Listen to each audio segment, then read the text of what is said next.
Okay, welcome to today's topic. Today we are going to discuss on 13C NMR. Uh, we have already started our discussion on NMR, and at the initial discussion, what we have done was uh, what is NMR, how it originates, and then we slowly move to uh, 1H NMR, Proton NMR, and we try to understand the all fundamentals of Proton NMR, and based on that, we try to uh, discuss its application towards the structure elucidation. Uh, Today, since I have chosen the topic 13C, so before just going through to the topic, what we'll do is we'll just recapitulate the initial fundamentals, and then we'll try to see the comparative discussions on 13C, and then we'll move to the problem solution. So initial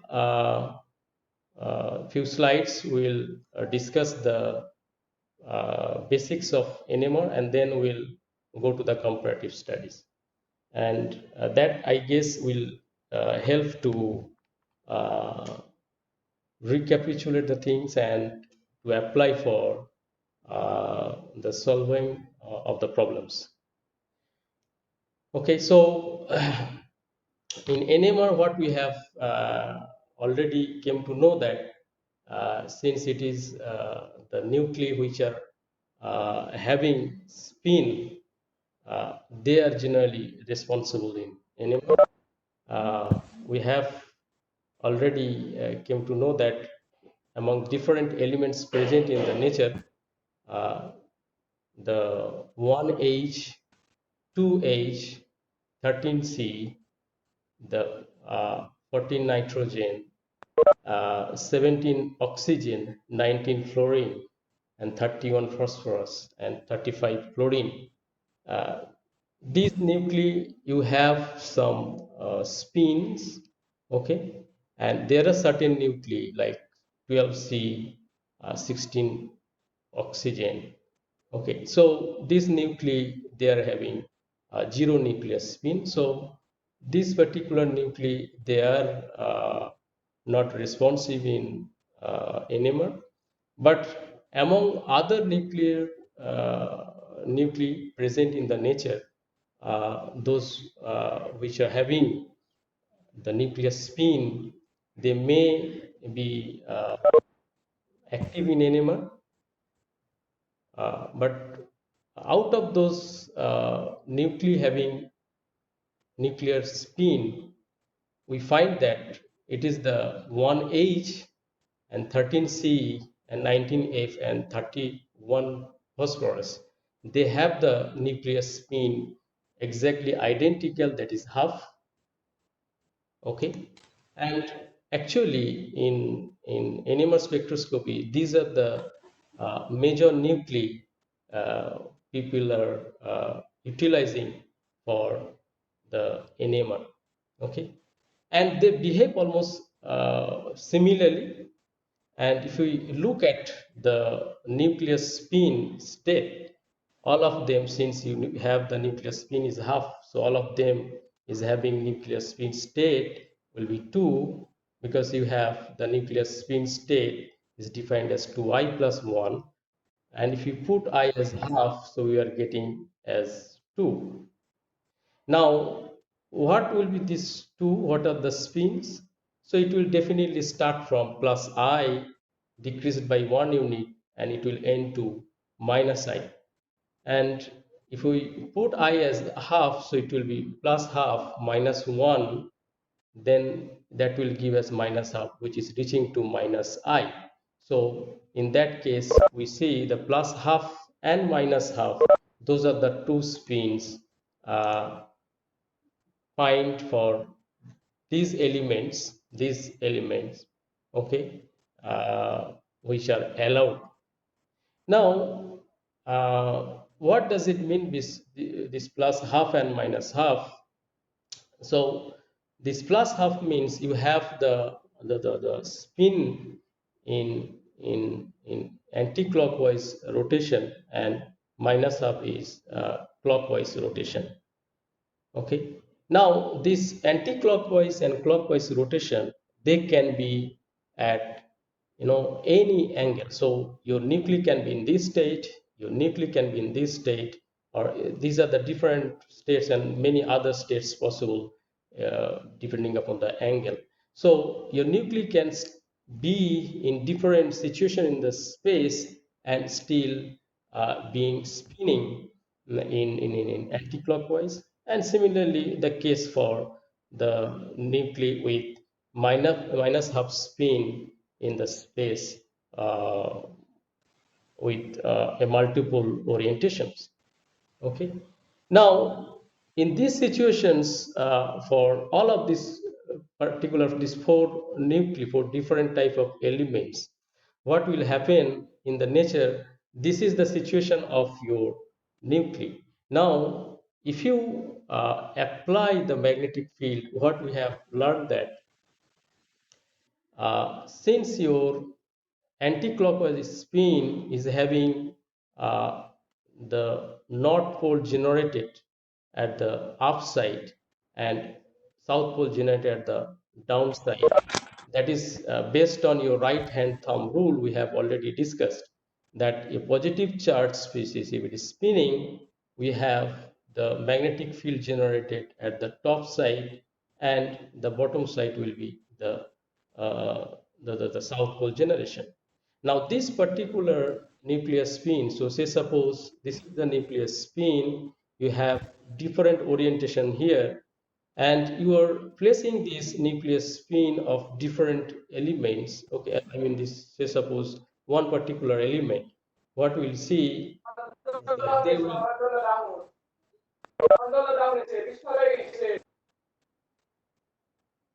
sorry,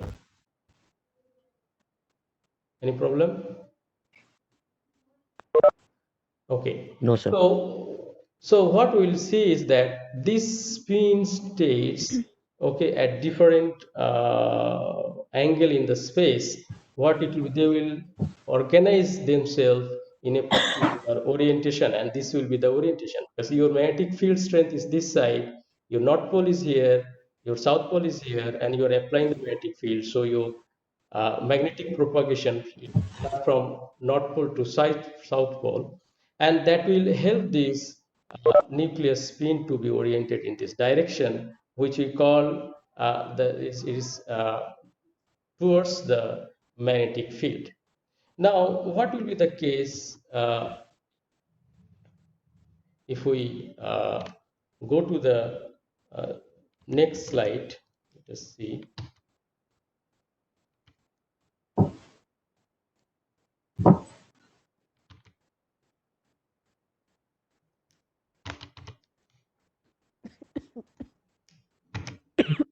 Yeah. So what we see is here the anti-clockwise rotation with spin which is aligned to the magnetic field, and the clockwise rotation, it will be, okay, opposed to the magnetic field. Now if you see this situation, this orientation, this is clockwise orientation. Okay, in this case your north pole is at the down and your south pole is at the top. So what will happen, you have a repulsive force here as well as a repulsive force here. So to this situation, this system will be of high energy, but this is allowed for the molecule to for the nuclei to be oriented, okay, according to the selection rule. So what will happen then, to have this orientation you need extra energy, and that energy is the radio wave. You are exciting the molecule with radio energy, and it is being oriented in the presence of applied field to the opposite spin direction. Okay, so what we can tell is that this particular orientation will have the high energy, than this orientation. Okay, and that's why before your application of magnetic field, what we have seen, the all nuclei are of same energy state, and when you are applying magnetic field, you have the spin states with different energy levels. They are being separated. Okay, and this minus half, since it is opposed to the applied field, we call this is of high energy, and plus half of low energy, and that we have discussed already. Now, how the actual things happens, we see that in any spinning object we have the another associated spin, which we see there is the spinning of the axis itself. Okay, so your axis along with the nuclei, the axis itself is possessing, so what we call it that spin of the axis with certain frequency, we call that frequency as the Larmor frequency.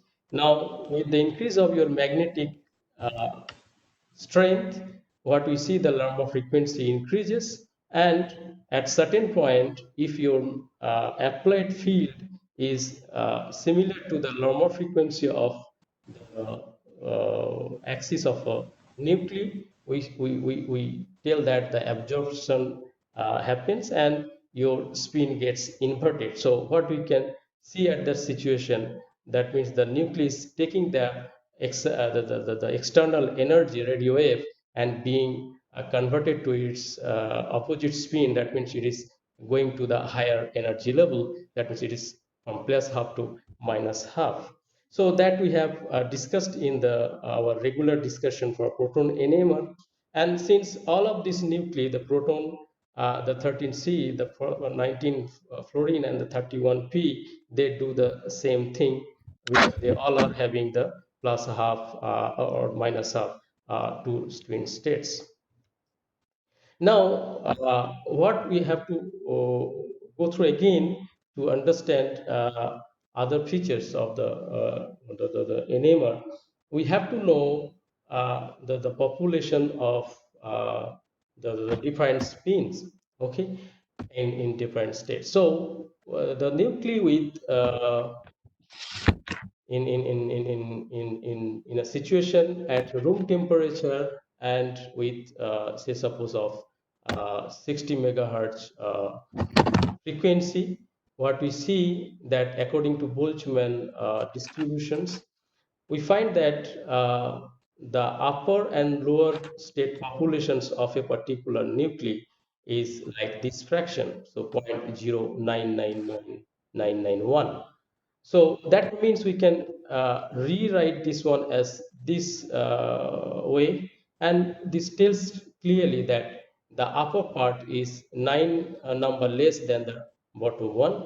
So we can write in this way. So if I take the upper as 9, n, so the bottom one will be n plus 9. So what it tells from this particular uh, uh, situation is that your down part is 9 number excess than the upper part. So that means the lower energy state will have 9 nuclei more than the upper energy state. And what is the condition? It is the at room temperature with 60 megahertz frequency. So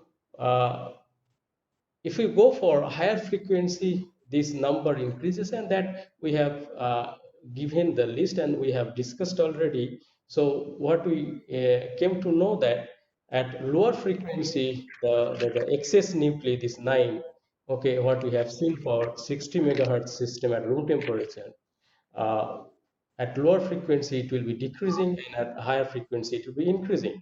Why this number is important? Because this actually the number which is going to be excited to the upper state, and that will give you the actual signaling.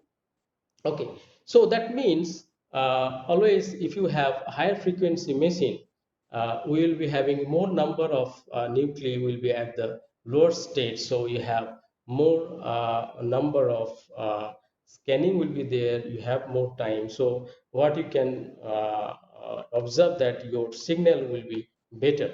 Okay, now let us come to our actual point. We have discussed the 1H NMR, and we are interested in now the 13th NMR. So in 1H NMR, what we see is that in nature, the maximum abundance is of 99.98%. So it is almost the all of the molecule of all of the nucleus of 1H, you have very less fraction of 2H or deuterium, and that is 0.015%. Okay, so whenever you are thinking about a molecule, you have the proton, you have the hydrogen atom, and that will be of mostly of 1H. Okay. Now, what will be the situation? You have 13C. So 13C, you have the abundance in nature is very, very less. You have 1.108%. Now, 1.108% is very less. Now, the maximum is of 12C. So in molecule, in any natural molecule, any molecule, if you are thinking about whatever carbon you are looking at is mostly of 12C. So you have 13C is very less present in that molecule. Now, if we go for the magnetic strength, you see that 1.41 Tesla magnetic strength of the machine will produce the 60 megahertz frequency for 1H. And if you go for the same for 13C, you have 1.41 Tesla of machine will be producing 15 megahertz frequency. Why it is less? You have we already have discussed that there is a relation between the frequency and applied magnetic field, and that is related to gyromagnetic ratio or magnetogyric ratio, and that is given here. Now, if case of in case of proton or 1H, the value is 267.53 radians per Tesla. Okay, and the same for 13C is 67.28. Okay, and you can clearly see the 67.28 is 4 times less than this one, or you can multiply 4 with this to have this value, and that is the actual case. So if you divide the 60 by 4, you are getting 15. So that means a machine of same magnetic strength will be producing 1/4 of the frequency for 13C. Okay, whereas it will be of 4 times higher than 13C for 1H. So that is a very interesting point. We have to note it down. So actually the main major difference in proton and 13C is this two. So one is the less in abundance, okay, in the nature, and the differences in gyromagnetic ratio, 1/4, okay, of the proton in the case of 13C. So that too has the huge impact in the signaling or in obtaining the 13C NMR. Okay. Now we can come to the comparative study. Okay. Now what we see is that in case of proton, uh, the chemical the shift range, what we have found that it is confined in 0 to 12 ppm. So all of the different types of proton you can see between this scale 0 to 12 ppm. Maximum it can go up to 20 ppm, but mostly we find that it is confined into 12 ppm. Okay. Now you look at the proton with uh, only in the case of hydrocarbons they will be having of lower chemical shift. Okay, and this is the region you can see 0 to 2 maximum. It is never go to 2, it is always below 2. Okay, and if you have allylic system or poorly some alkyne proton or like aryl CH2, they comes in this region, so above 2. And if you have attached the more electronegative atom to the carbon center, so the corresponding proton will be having higher value. So more electron density will give you the lower frequency and or lower ppm chemical shift, and less electron density around the proton will have a higher chemical shift value, and that we see here. Now in case of alkyne, we see the higher than this electronegative atom attachment. So alcohol will generally give above 5, so generally 4.5 to 6.5 this scale. So we see the alkyne, and aromatic benzene particularly, it is generally we find in above 7 or 7.2. Okay. In case of ketonic system or aldehyde will give you 9 to 10, it's close to 10 actually. And in case of carboxylic acid or the phenolic OH, they will give above 10, and generally it is nearby 12. So mostly it is 11 to 12 in this scale. Okay, so almost all the different types of proton can be found in this small scale region.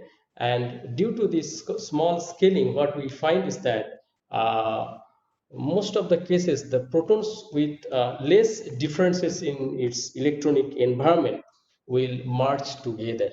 Okay, because you have the scale is very tiny, it is only 0 to 12 ppm. So there are many times we find that the protons with less electronic differences or electron density differences, they come very close to each other, and mostly they are merging. Suppose if you are considering a long chain of hydrocarbon, though you have the most of the cases the all protons are not equivalent, you use the middle carbon systems, the protons they generally merge together and give a major region of multiplet kind of splitting, mostly in this particular zone.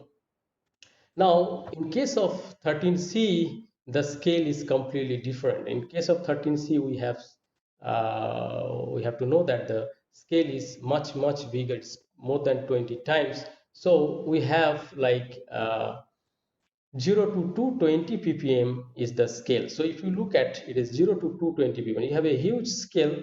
So what is the benefit of this scaling is that the carbon with tiny difference in electronic environment, they can easily be spotted in this place because you have the scale is large. So whatever tiny differences will be there, you can easily track it so that individual peak can be seen. So in case of 13 series, we are quite lucky that we can actually go through the molecule and just find out what are the different types of carbon you have, and based on the number of different types of carbon, we can easily tell, okay, we can expect this many number of signaling. Now if you look at, as usual for the proton, here is the same case. You have the electron density around the carbon. If it is less, that will give the higher value of chemical shift, and if you have the more electron density, you will have lower value of chemical shift. Most of the cases for hydrocarbon scenario,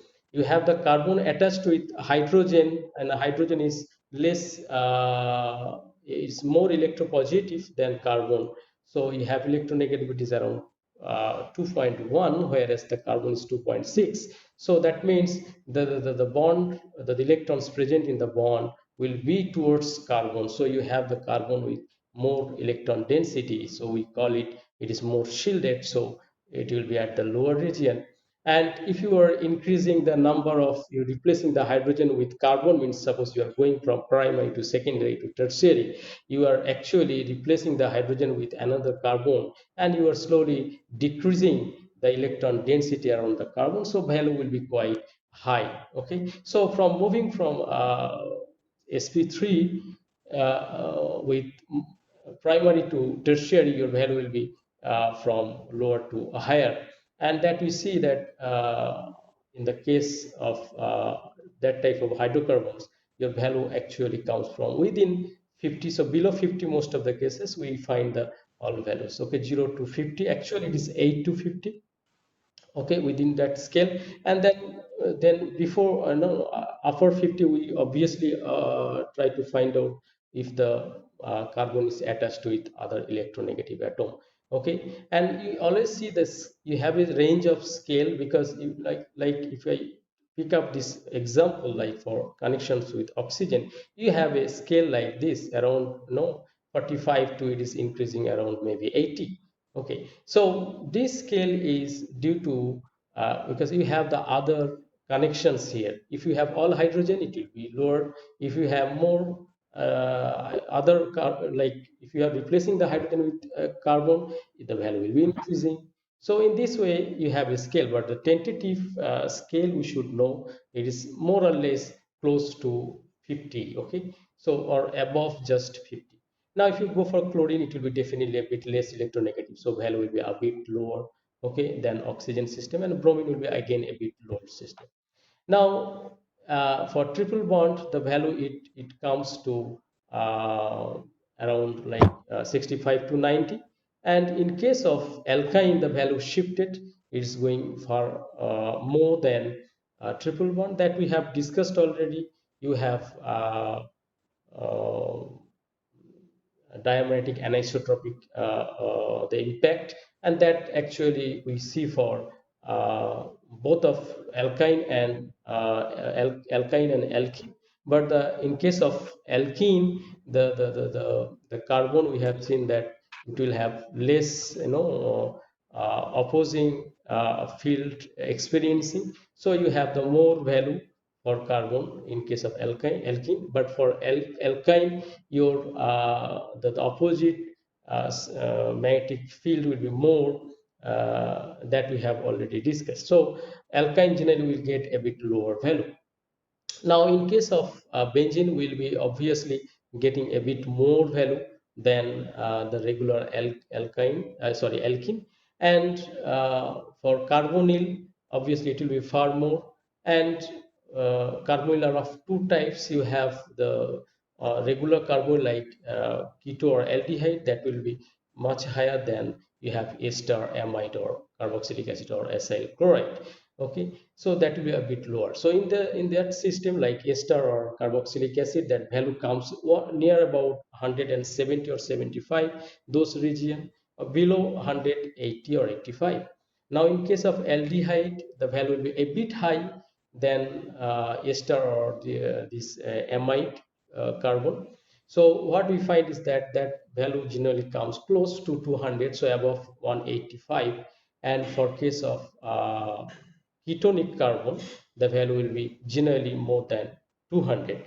Okay, so these scales are quite important to actually know, because when you are trying to apply this NMR to find out the structure of a molecule or of an unknown formula, okay, so you have to go through the spectrum and try to find out where is the peak, and based on the peak position and the nature of the peak, we have to come to the conclusion. So that's why these values are quite important. You have to just remember, but it may not be you need to know the exact value. It's not possible for any human being to remember the exact value, but what we can know that, okay, this should be within that range.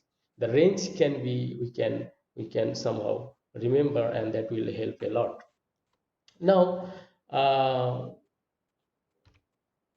another important point is the spin-spin coupling. So you know that for proton NMR, the spin-spin coupling is very, very common, because we see that the molecules, most of the cases in proton NMR, if it is unsymmetrical molecule, what we see is that we will always find the splitting of the peak. We see the triplet, doublet, quadruplet, multiplet, okay, singlet as well.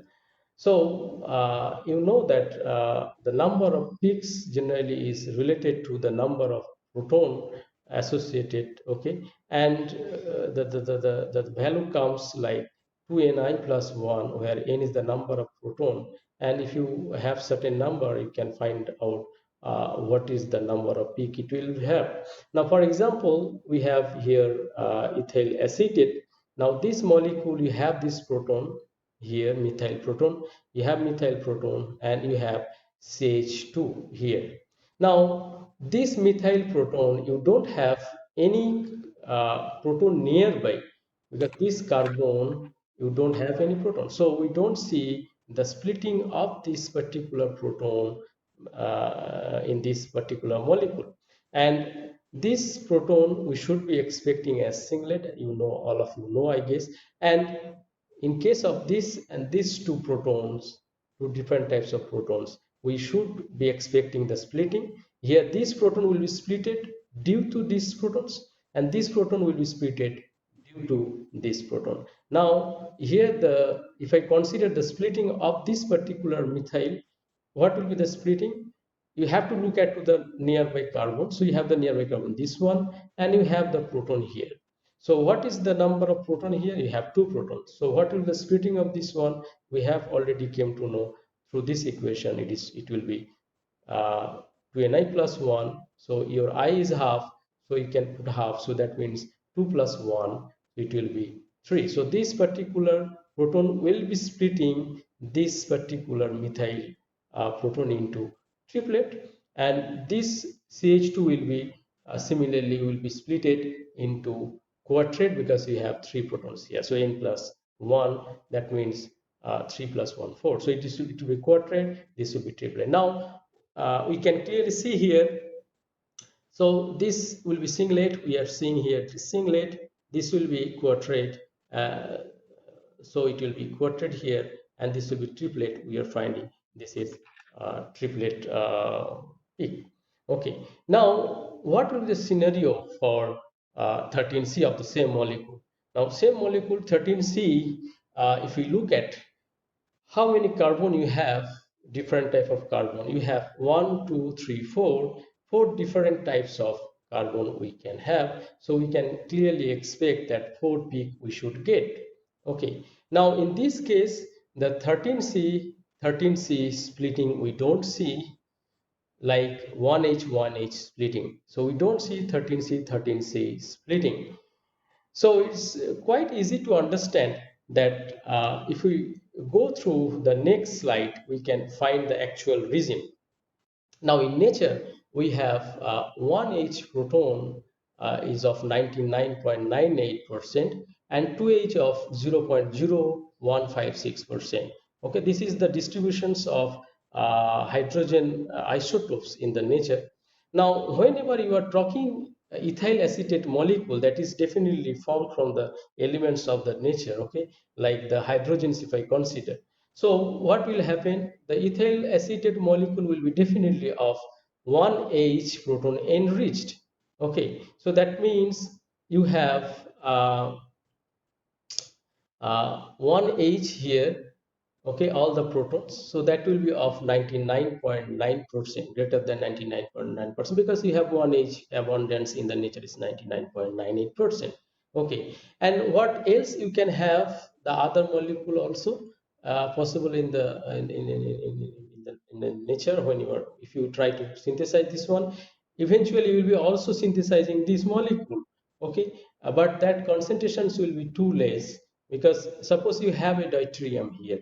Okay, so you can have a chance of deuterium here, you can have a chance one deuterium here, you can have a chance of one deuterium here. Now if you look at the what is the probability of a deuterium, one deuterium you can have in one molecule is, this is the percentage, okay, 0.0156. Okay, so this is the scenario for deuterium. Now if you look at, you have, if you consider like this molecule is different from this and this, so if you consider only this molecule, it will be very less concentration, because this 111 system, okay, they will be all together of 0.02 nearby, like 0.015, so I can round up to 0.02, so it will be nearby 0.02 or close to that value. Okay, now if I consider all the hydrogens with the deuterium, it will be far less, because one, if you take in one molecule is 0.015%. Okay, so if you are increasing the number, it will be far less probability of finding that molecule. So in case of ethyl acetate, whatever molecule we will find will be having the most of the proton is enriched with 1H isotope. And that's why what we see in NMR, when you are taking the NMR, you'll be able to see the spectrum due to this molecule, not for due to these molecules, because these are very, very less present in the sample. Okay, it's very, very less, because it was 0.02%. Okay, this is 99.9%. so this NMR is due to this particular molecule. Now come to the 13C. Now if you look at the 13C, the ethyl acetate, this formula, like 12C4H8O2, this particular formula will be 98.8%, because the 12C is of 98.89%. So this molecule having all the carbon 12C will be of 98.9%. Now eventually the 12C is inactive in NMR, because your nuclear spin is 0. So this molecule is inactive. So you cannot see in the NMR of this molecule.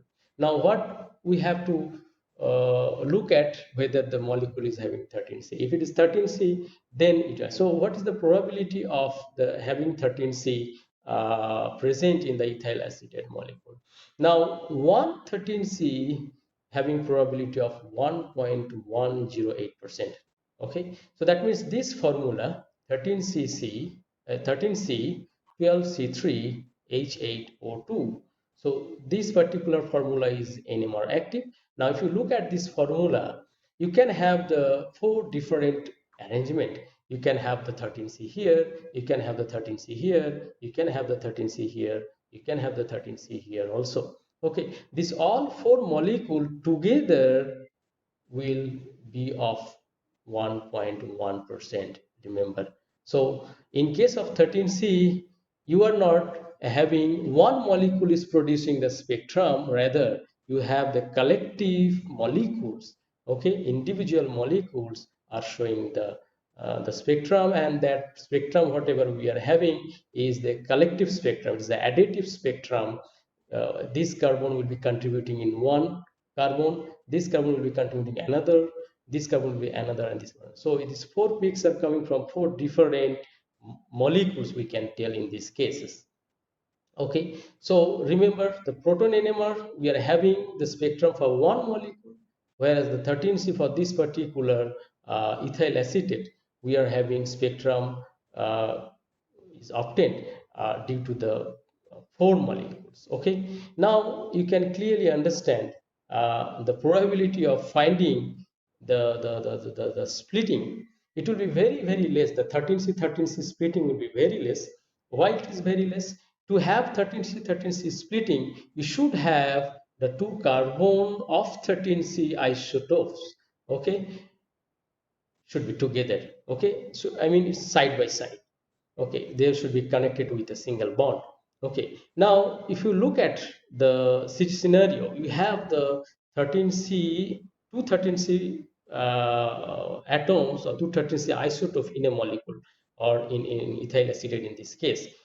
What will be the total number of molecules? You have 13C here, you have 13C here, you have 13C here, you have 13C here, you have here, here, here, here. These are the 4 arrangements we can have, and these all 4 arrangement together, you have the percentage is 0.012%.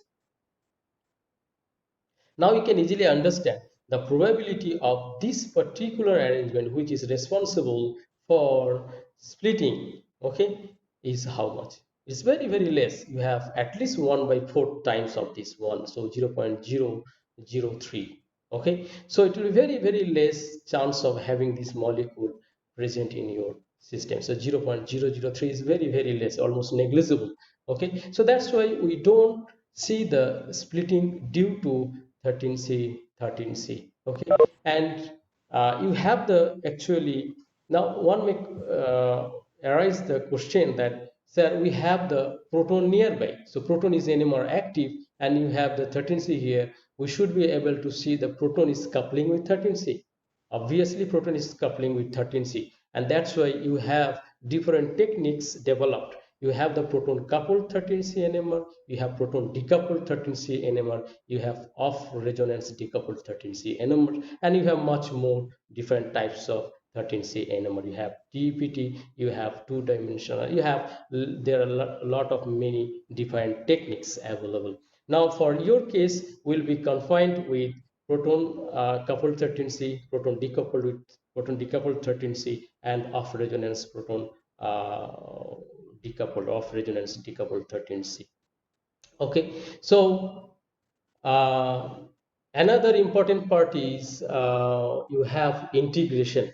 Okay, so in proton NMR, the integration is very important, because since your all the protons are of one age in present in a single molecule, okay, so we can easily integrate. So what we can see, for example, this particular methyl benzoate, okay, paramethyl system.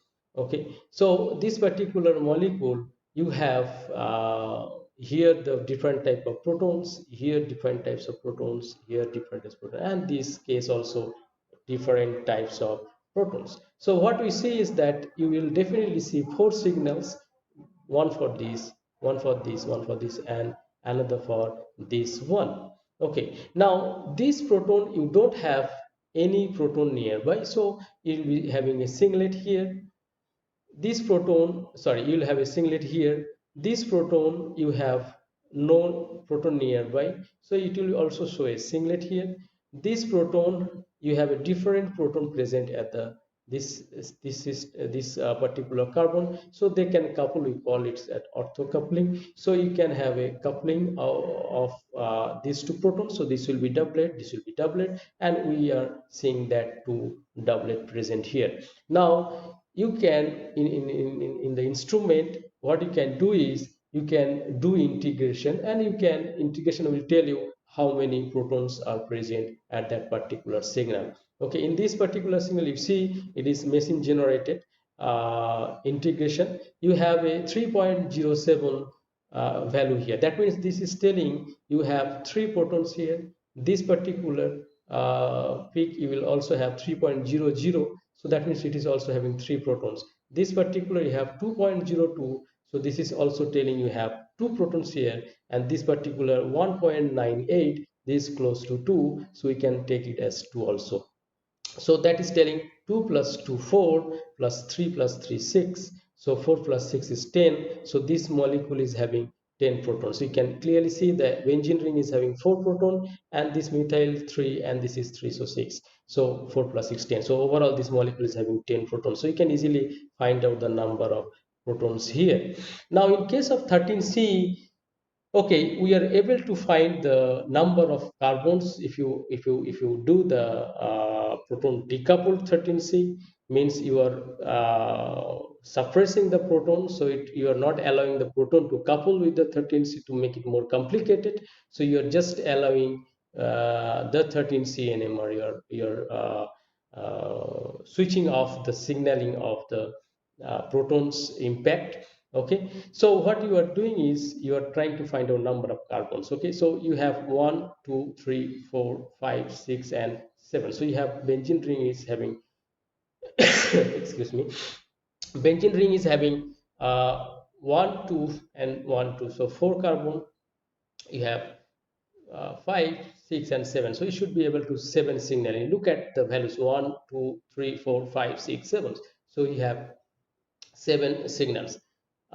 Many of you may be thinking, what is this signal? This is the signal of your deuterated solvent. Okay, in this case they have used the CDCl3. I will come a bit later what will be the nature of this peak. Okay. Now this particular molecule, we don't see the splitting as usual because it is proton suppressed. There is no chance of having 13C splitting because it is not 13C enriched. This spectrum is due to the collective 13C NMR from the individual 13C molecule.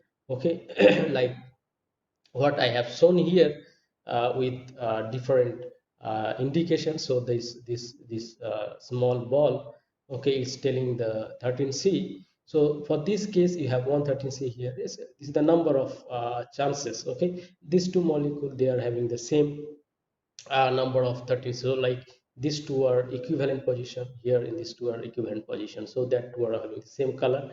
Okay, and these are other two, so you have total 7 types. Okay, now the thing is, we don't see the all peaks are equal height, or uh, according to the number and all. So we know this is a one carbon system, and this is also one carbon system, so that two are the positions. Okay, this is the higher value, so we can definitely tell this is for this one. This is the lower value, we can tell this is for this one. Now you see, these are two different carbons. Okay, but they are of different sizes. Okay, we cannot do the integration. Okay, if you do integration, they will show different values. Now if you look at this carbon, okay, this carbon are the very tiny one, and this one, so this is, you look at the value, it's close to 170. That is definitely telling it is ester carbon. Okay, so this carbon, so this carbon is, it is also one carbon. You see the height between this and this. If you take the integration, the area, okay, what will be, this will be very very less than with respect to this, but the number, they are of same. Okay, so in particular 13C, you cannot do integration. You have one problem is that this is the NMR spectrum not been generated for a single, from a single molecule, because it is generated from a culmination, say a summations of all of these molecules. Okay, now who knows what is the intensity of, this overall collections, what is the percentage of this molecule, we don't know. Okay, what is the percentage of this molecule, we don't know. So the peak will definitely, it will vary automatically, though you have one carbon here, you have one carbon here, because we don't know the exact percentage of this one, we don't know the exact percentage of this one. All of these single carbon all together, it is coming as 1.1%. Okay, abundant in the nature. Okay, now another associated things there is the nuclear Overhauser effect, or nuclear Overhauser enhancement. What is that one? That will be discussing more details in our next semester. But what I can briefly tell is that nuclear Overhauser enhancement is the cross polarization transfer. Okay, the presence of another nuclei which is active in NMR, it can do cross polarization transfer, and it can help the enhancement of the peak. Okay, now in this case, we can see that the molecule is having one H which is also active in NMR, right? So what it will do is that the one H can enhance the peak of the carbon.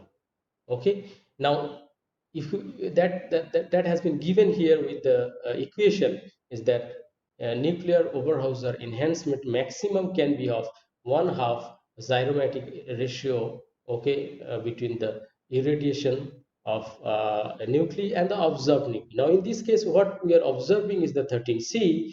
Okay, and we are monitoring we are also irradiating the proton. Okay, so that it can go quickly to the saturation. Okay, and becomes inactive. Now we are also irradiating the proton, so you can have the nuclear Overhauser enhancement impact. Okay, and you know that the zyrometric ratio of proton is 267.53. Okay, radian per Tesla. So what we see is that that for carbon is, it is 67.28. So that will be 1/4, right? So of this one, so this will be, if we do this division, we'll have a 4. So 1/2 into 4 means you have 2. So that means 200% you can have the increment. Okay, so now actually this is theoretically, but practically we don't see 200%, but we do see some enhancement. Okay, now what you can expect is that more number of proton, if it is attached with a carbon, you will have definitely more nuclear Overhauser impact, and you will have more enhancement in the peak height. So what we can tell is that if you have CH3 system, that carbon will be much bigger than CH2, than CH, and C will be much less, because you don't have any hydrogen attached with this carbon. Though all of these cases you see one carbon, one carbon, one carbon, but their peak height will be different because you can have nuclear Overhauser enhancement. So that will definitely been project or will be projected in the spectrum, and we can definitely see that it is 167 is very tiny, one proton, but one carbon with no hydrogen because this carbonyl carbon, and you have CH3, you have three hydrogen. Okay, so it is much bigger than this one. So you cannot actually do integration here in this case of 13C because you have that two impact. One is nuclear Overhauser effect, another is the present of the particular compound having 13C is we don't know the ratio in the sample. Another impact is, as I told, like proton coupled 13C NMR. Now proton coupled 13C NMR obviously will be seeing, look at the molecule here. For if I take this molecule, now this carbon, we have the proton here, and this carbon also attached with another carbon here, nearby carbon, we have proton here. So we can call this proton connection is CH, or we can, if I think the coupling, we have the 1J because we have one bond connection. And we can, if I think the carbon with this one, so we have okay, I have written the J3, it will be 2J because this carbon is connected with one carbon, one bond, and then you have hydrogen. So you can have the carbon with the hydrogen. So this will be J2, 2J, okay. And the 2J coupling constant is 1 to 20, and 1J coupling constant, carbon hydrogen, okay. This is 100 to 250 hertz, okay. Now this is much bigger than this one. So if you take the proton coupled 13C, we'll be seeing the splitting of the peak. Okay. Now here we have given, you have the carbon. Okay. If the carbon is attached, 13C is attached with one proton, so you have the n plus 1 or 2ni plus 1, where I is equal to half because you are taking the impact of proton over carbon. So that will be giving as n plus 1 is equal to 2. So your carbon will be split into two peaks. So that is given here. In this case, you don't have any proton attached, so your carbon will not be splitted. You will have a singlet peak. Okay. In case you have three protons attached to the carbon, so this proton, each of them will have the impact. So you have 3 plus 1, 4 peaks. So you'll have a 4 peak here, and this is two proton attachment, so you will have this triplet peak. Now this, all of this splitting we see here is of due to 1J coupling, okay, and that we can also uh, find in this spectrum. But remember, okay, if you look at this carbon, this is the proton decoupled. Okay, now this molecule, you have 1 2 3 4, so 4 aliphatic carbon, and you have aromatic carbon, whatever, what will be the number, you have aliphatic carbon 1 2 3 4 5 6. Okay, so 1 2 3 4 5, let me see. Okay, so in this case, it is showing the 6 peak, 1 2 3 4 5 6 7 8. So 1 2 3 4, let me see. Oh sorry, you have 1 2 3 4. This is, you will see 1 2 3 4. So benzene ring will show the 4 carbon, and here the 4 carbon, so you'll have all together 8 peaks. So 1 2 3 4 5 6 7 8. Okay, so you are seeing the 8 peaks, and you are seeing here the peaks are getting splitted. This peak, you don't have any proton attachment, so you have a singlet here in proton coupled. Here you see the splitting because you have the proton attachment. Okay, so it will be splitted. Okay, and here you can see the clear indication. So this carbon is attached with two proton. So what we will see is what we'll see is uh, it will be splitted into three. So you have a triplet here. This carbon will be splitted into quadrate. So you will see a quadrate here. This will be a triplet here. Now, more interestingly, if you look very carefully, or if you measure very carefully, we'll be seeing this and this peak will be further splitted into other peaks, because you have the nearby hydrogen attachment. Now, for this carbon, you have uh, triplet here, but you have nearby proton here, and that four proton will be splitting each of the triplet into quadrate. Okay, and in this case, here each of the peak will be splitted into triplet due to this proton. But that splitting constant, or the coupling constant, is actually for this particular molecule it is 1. The j 2j, sorry, it will be 2j. So 2j will be 1 hertz, and that is very tiny, so we don't see in the lower version of instruments. If you go for high scaling high version megahertz instrument like 600 or 800 megahertz machine, maybe we'll be able to detect that one. But for like 60 megahertz or 100 megahertz proton NMR machine, will not be able to produce this signaling. Okay, now proton coupled 13C NMR means you will see the all probabilities of splitting due to proton of the 13C. Now, off resonance decoupled 13C, what is that one?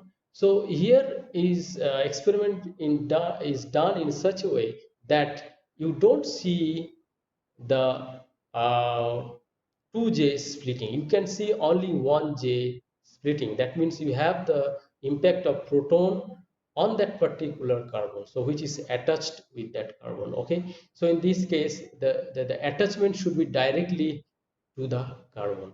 Okay, and the rule is as usual n plus 1 rule. Okay, that we'll see. Now, if you take this propanol, simple propanol, you have this carbon, you have two proton attachment, so this should be triplet. We can see here this proton, you have this carbon, you have two protons, so it will be triplet. We can see here, and this is, you have four proton connection, you have a quadrate, and we can see here. So it is much more easier than proton coupled certainty.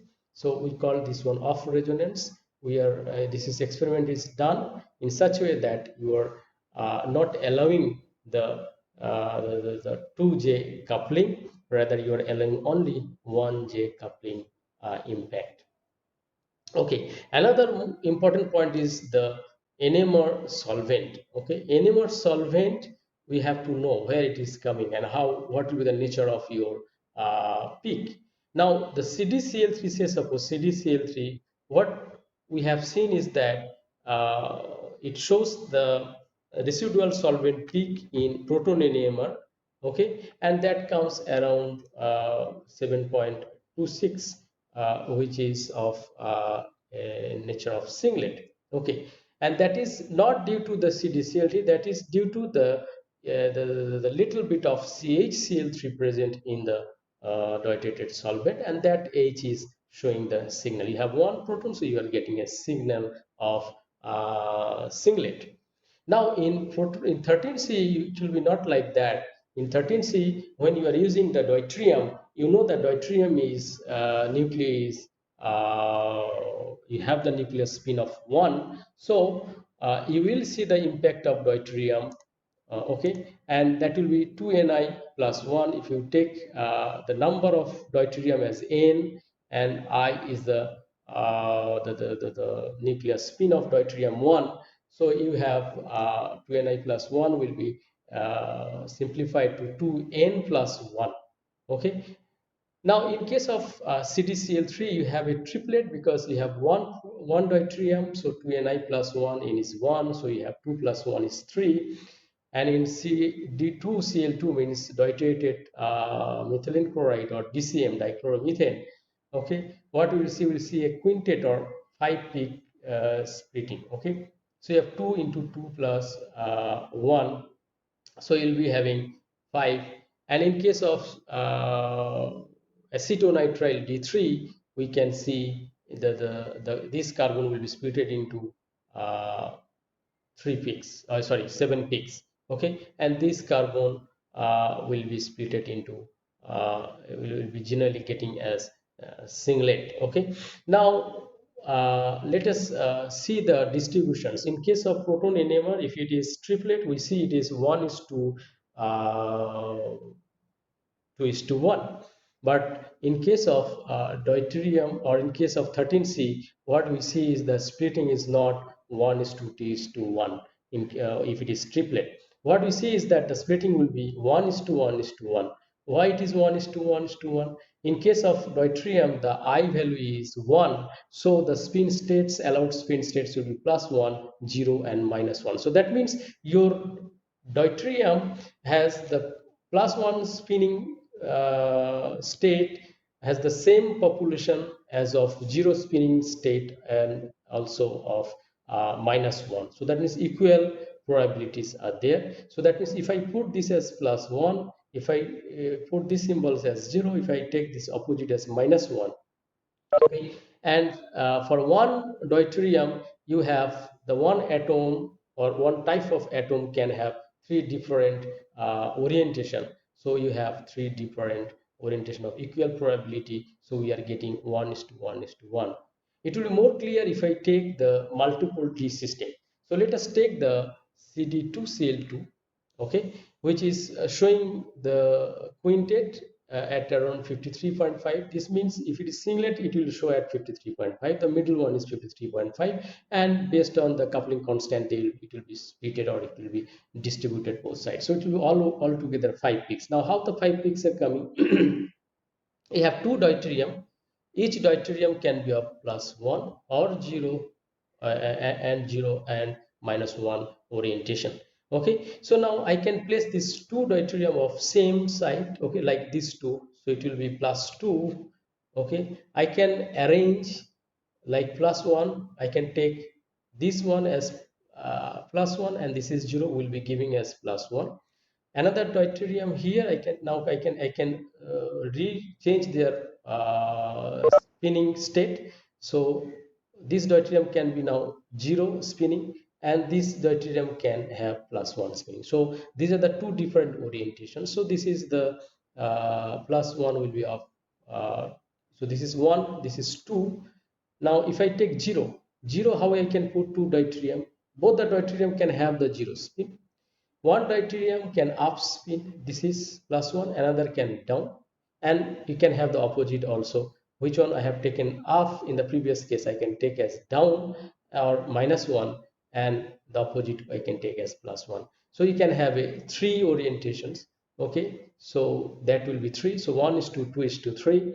And now you can have -1. I can take this is 0, and minus means this is inverse -1, and you can again do the orientation exchanged. This is -1, this is 0, so you have two probabilities. And finally -2, I can take the two deuterium of -1 spin, so they are opposite spin. So overall the arrangement will be 1 is to 2 is to 3 is to 2 is to 1. So this is the quintet or 5 peak splitting of the NMR solvent of CD2Cl2. Similarly, we can do what will be the nature of septate. Okay, you can try in your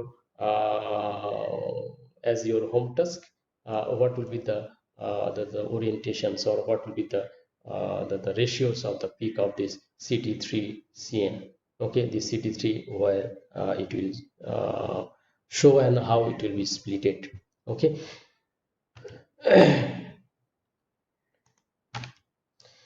Now let us go to the discussions of some problems. Okay. Now you see the problem number 1. A compound with the formula C3H6O2 gives the following proton decoupled and off resonance decoupled spectra. Determine the structure of the compound. Okay. Now, whenever you will be given a problem like this, you look at the formula first. Okay, what you do before going through the spectrum at the beginning, just look at the formula first and try to find out the double bond equivalence. Okay, what does it mean by double bond equivalence? Okay, so that means you are trying to find out how many number of unsaturated bonds are there or rings are there. So one ring mean is equivalent to one unsaturation. You remember, because if you make a chain compound to a ring compound, say suppose cyclohexane, if you are making an n-hexane to cyclohexane, what you are doing, when you are connecting the last two bond or last two carbon, okay, you are removing two hydrogen. So that means your uh, it's equivalent to another uh, unsaturation. Okay, so C6H14, which is N hexane. So you are, when you are having cyclohexane, it is C6H12. So you are having one double bond type of situation. So you are making a ring. So one ring is equivalent to one double bond. You remember, and how to find out? Whenever you will be given is a formula, you first check the carbon, how many carbon you have. When you see the number of carbon, so it is n number of carbon, so you immediately think about its saturated form. So if it is n, so the formula of saturated hydrocarbon will be CnH2n plus 2. So that means if in this case we are considering C3, so you have C3H8, okay, 2n plus 2, H8. So that is your saturated hydrocarbon. And now you see in that case how many hydrogen you have. You have hydrogen for saturated hydrocarbon, in this case 8, and here you have 6 present. So you divide, you subtract 8 minus 6 by 2, it will give you the 1. So that means you have one unsaturation or one ring in the molecule. If there is nothing mentioned, you don't exclude the ring formation. You can consider the ring also. More tougher problem may come with the ring. Okay. Now this is a straightforward problem. You may not have the ring in the structure, but still I am just showing you may have a chance of having ring. Now in this unsaturation, one unsaturation with this formula, what are the different types of isomer you can imagine? Okay, if I look at, I'm not telling you have to do this for this solution. It's just I'm briefing the overall, okay, the scenario. So I can have a carboxylic acid, I can have a ester, I can have an ester, I can have a four-member ring having the three carbons and this arrangement, four-member ring with this arrangement, five-member ring with this arrangement, and three-member ring with these other arrangement. And other arrangements are also possible like this.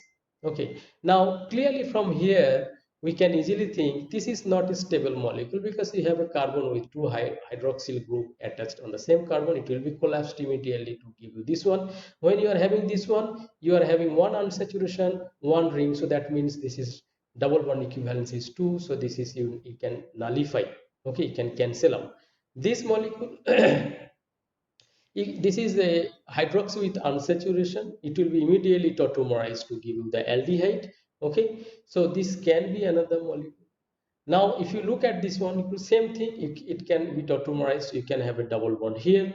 Okay, and here if you look at this particular molecule, again you have the two hydroxy of the same, so it will be eliminating water to give you this saturated this molecule with two unsaturations. So it double bond equivalence is 2. It can neglect, it can cancel out, and this molecule can be tautomerized to this aldehyde functionality.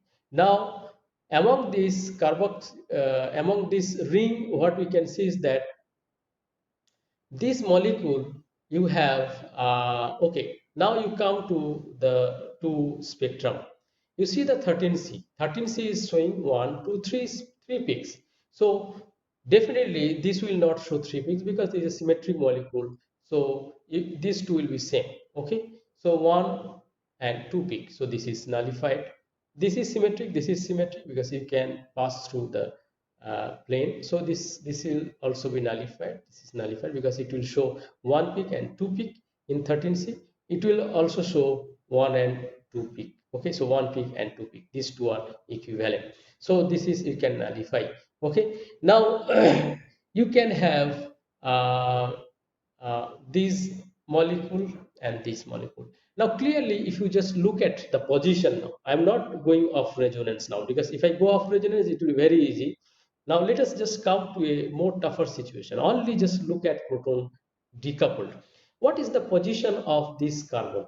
This is the position of 150, so this 175. So I can take it as 170. So 170 means it is definitely you have the ester or carboxylic acid.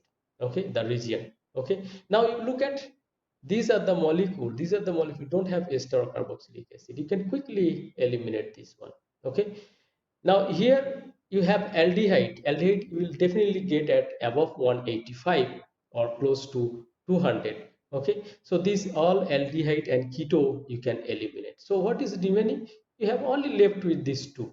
One is carboxylic acid, another is ester. Okay, now how to find which one is what? So now you look at the scenario. If you have a carboxylic acid, you have a CH2 and CH3. Okay, CH2 and CH3. Okay, now from here it is difficult to tell which one is CH2 and which one is CH3 if it is at all. Okay, because this peak you cannot tell, the integration cannot tell anything. Okay, in that case it will be difficult to find out which one is what. Okay, now look at the 50 region. 50 is telling you have the carbon is connected with oxygen. Okay, you have carbon here. Okay, now this carbon is not connected with oxygen, right?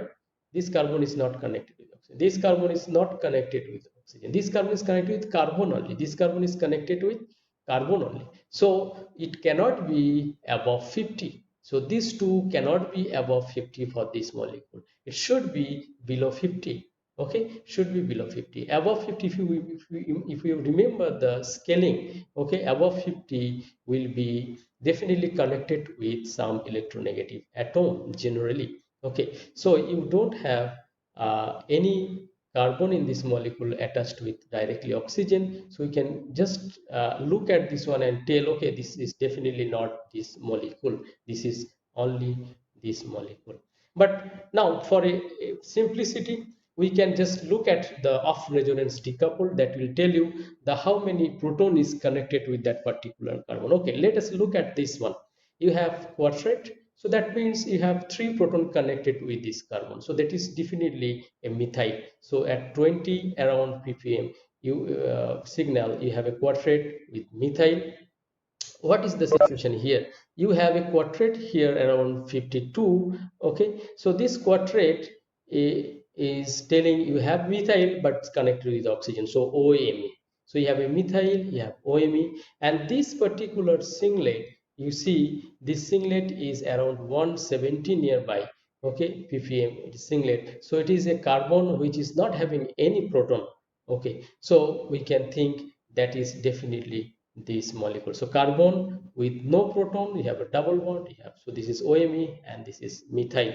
This methyl will be below 50. So if you look at the value, it is 20, right? It is 20. And this if I take this one, this may be, you have one hydrogen less, it's connected with carbon, so maybe this value will be shifted to a bit 10 ppm more, so it may be around 30, but it will never go above 50. Okay, so I hope you have understood the problem number 1. If you just look at these two, you can quickly come to the solution, but don't always do in a hurry. Okay, sometimes you have to be more rigorous, you may have other possibilities. Okay, so only from formula you can come up with multiple probable structures, and if you look at the spectrum you can correlate and find out what is your exact molecule.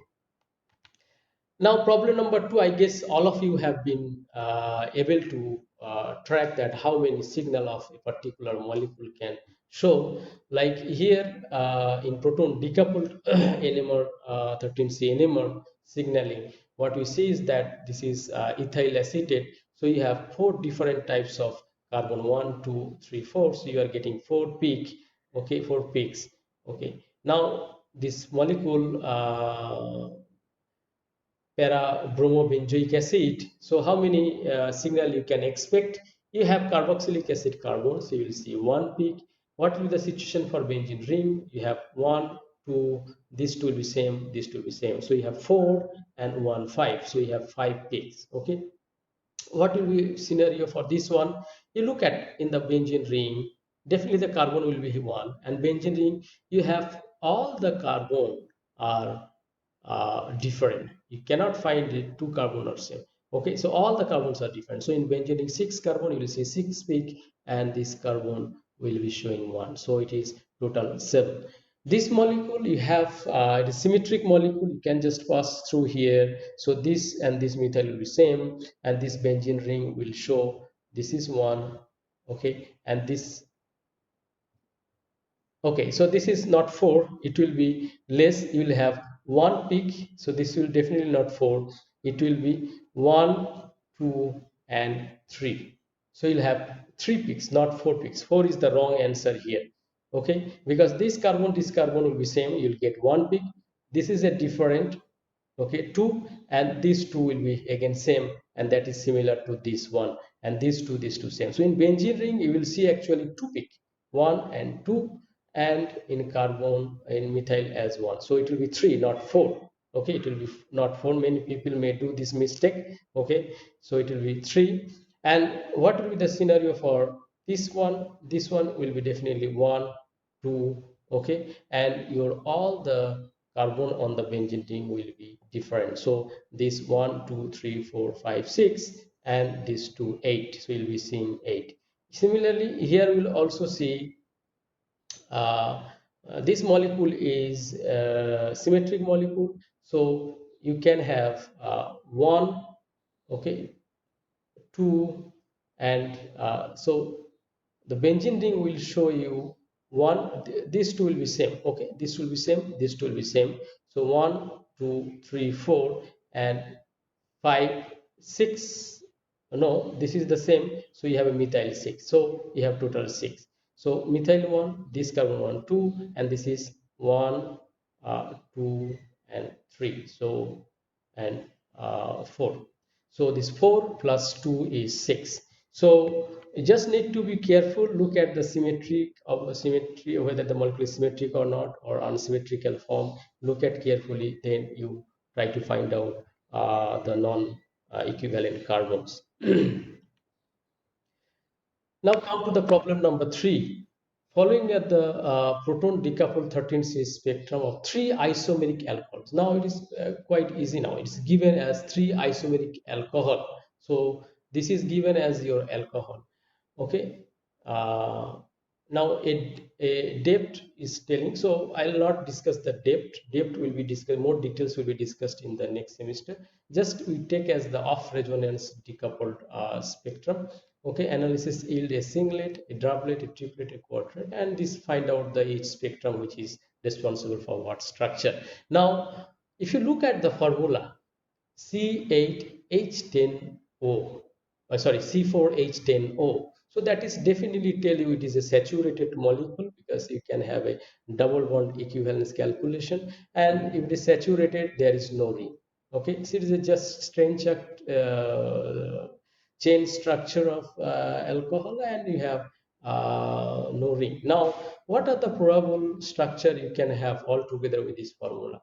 You can have this tertiary butyl alcohol, you have this secondary alcohol, you have this primary alcohol, and you have this normal N-butane, N-butanol. Okay, now look at the structure given. This is A, this is B, and this is C. So A, what is A? You have 1 and 2. The two types of peak. One peak is telling quadruplet, another peak is telling singlet in off resonance decoupled spectrum. So that means this is definitely a methyl and this is a carbon. So this will show only 2 signaling. And I can take, okay, this is the molecule. You have this methyl, okay, they will be equivalent. So you will have a signal, one signal for this one, and this carbon, you will see a peak. Okay, so this is the spectrum for this one. Now this molecule, you have a quadruplet, you have a quadruplet, you have a triplet, and you have a doublet. Now look at this formula. Okay, look at this formula. Which one will be this scenario? Okay, quadruplet, quadruplet, triplet, doublet. You know, you look at quadruplet, quadruplet, this is methyl, this is methyl. triplet means CH2 and this is CH. So methyl, methyl, CH2 and CH. You have here methyl, methyl, CH2 and CH. You have here also methyl, methyl, CH2 and CH. But look at here, two methyl are different, but here two methyl are of same. They are identical. Okay, environment.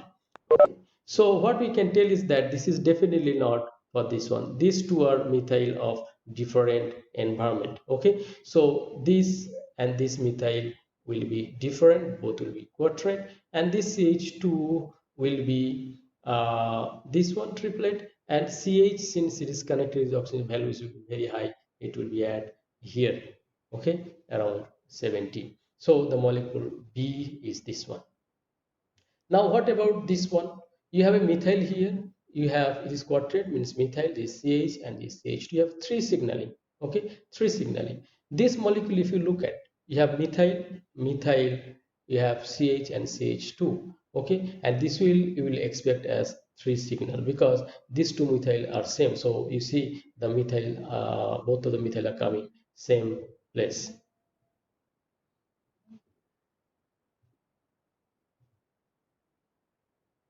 Okay, and what will be the situation for this one?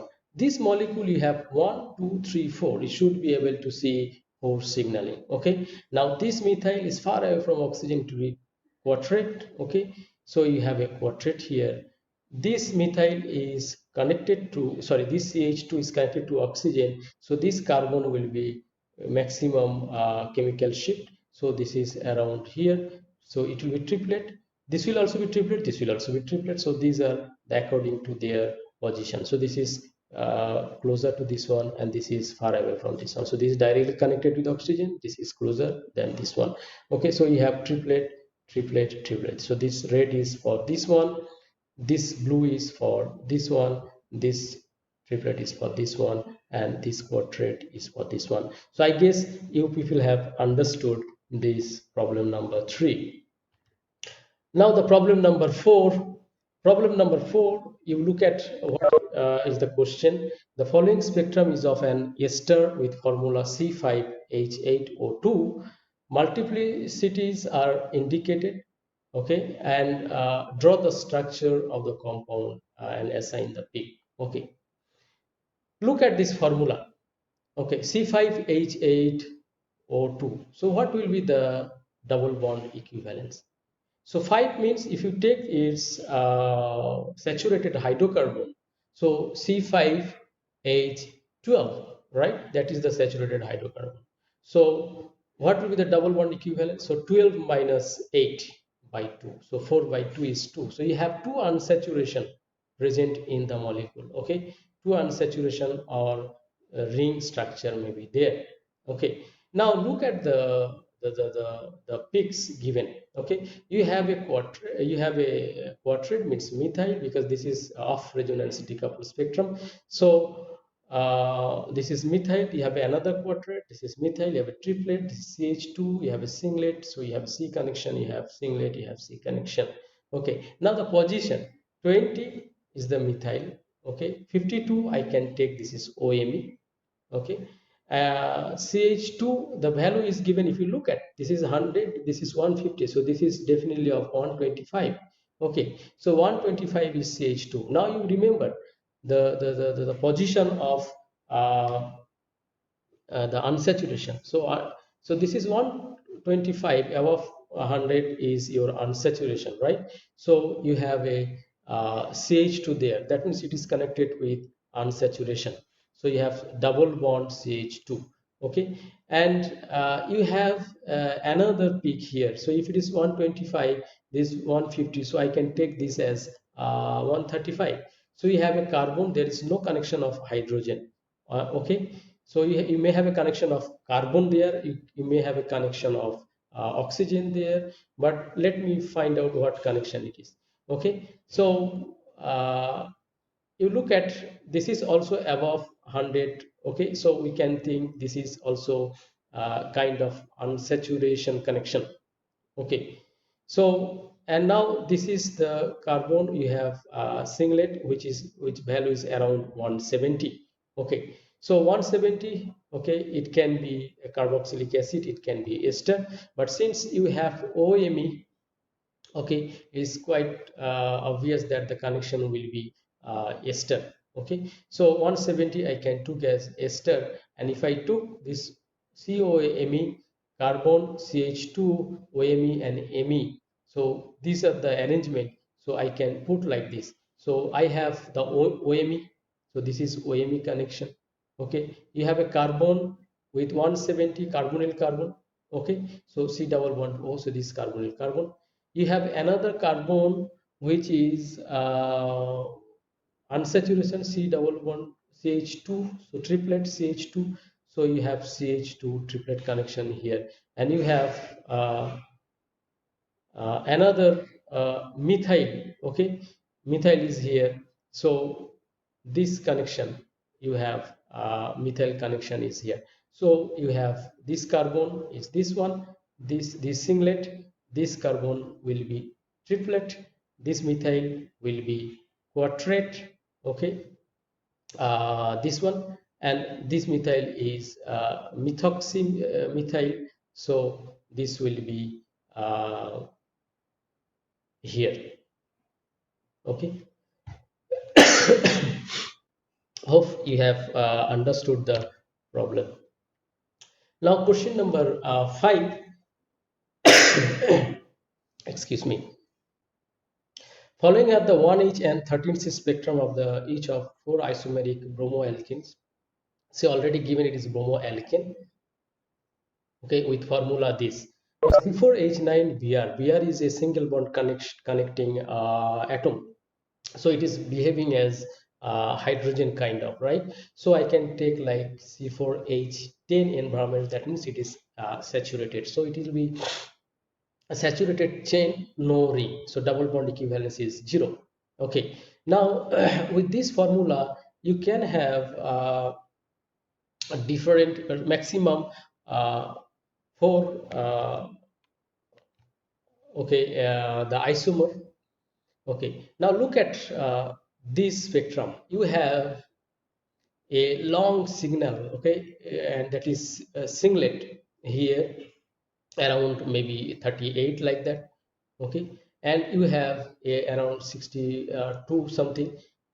You have a very tiny peak. So you have two peaks here. Okay, so two peaks mean you have two carbon, two types of carbon.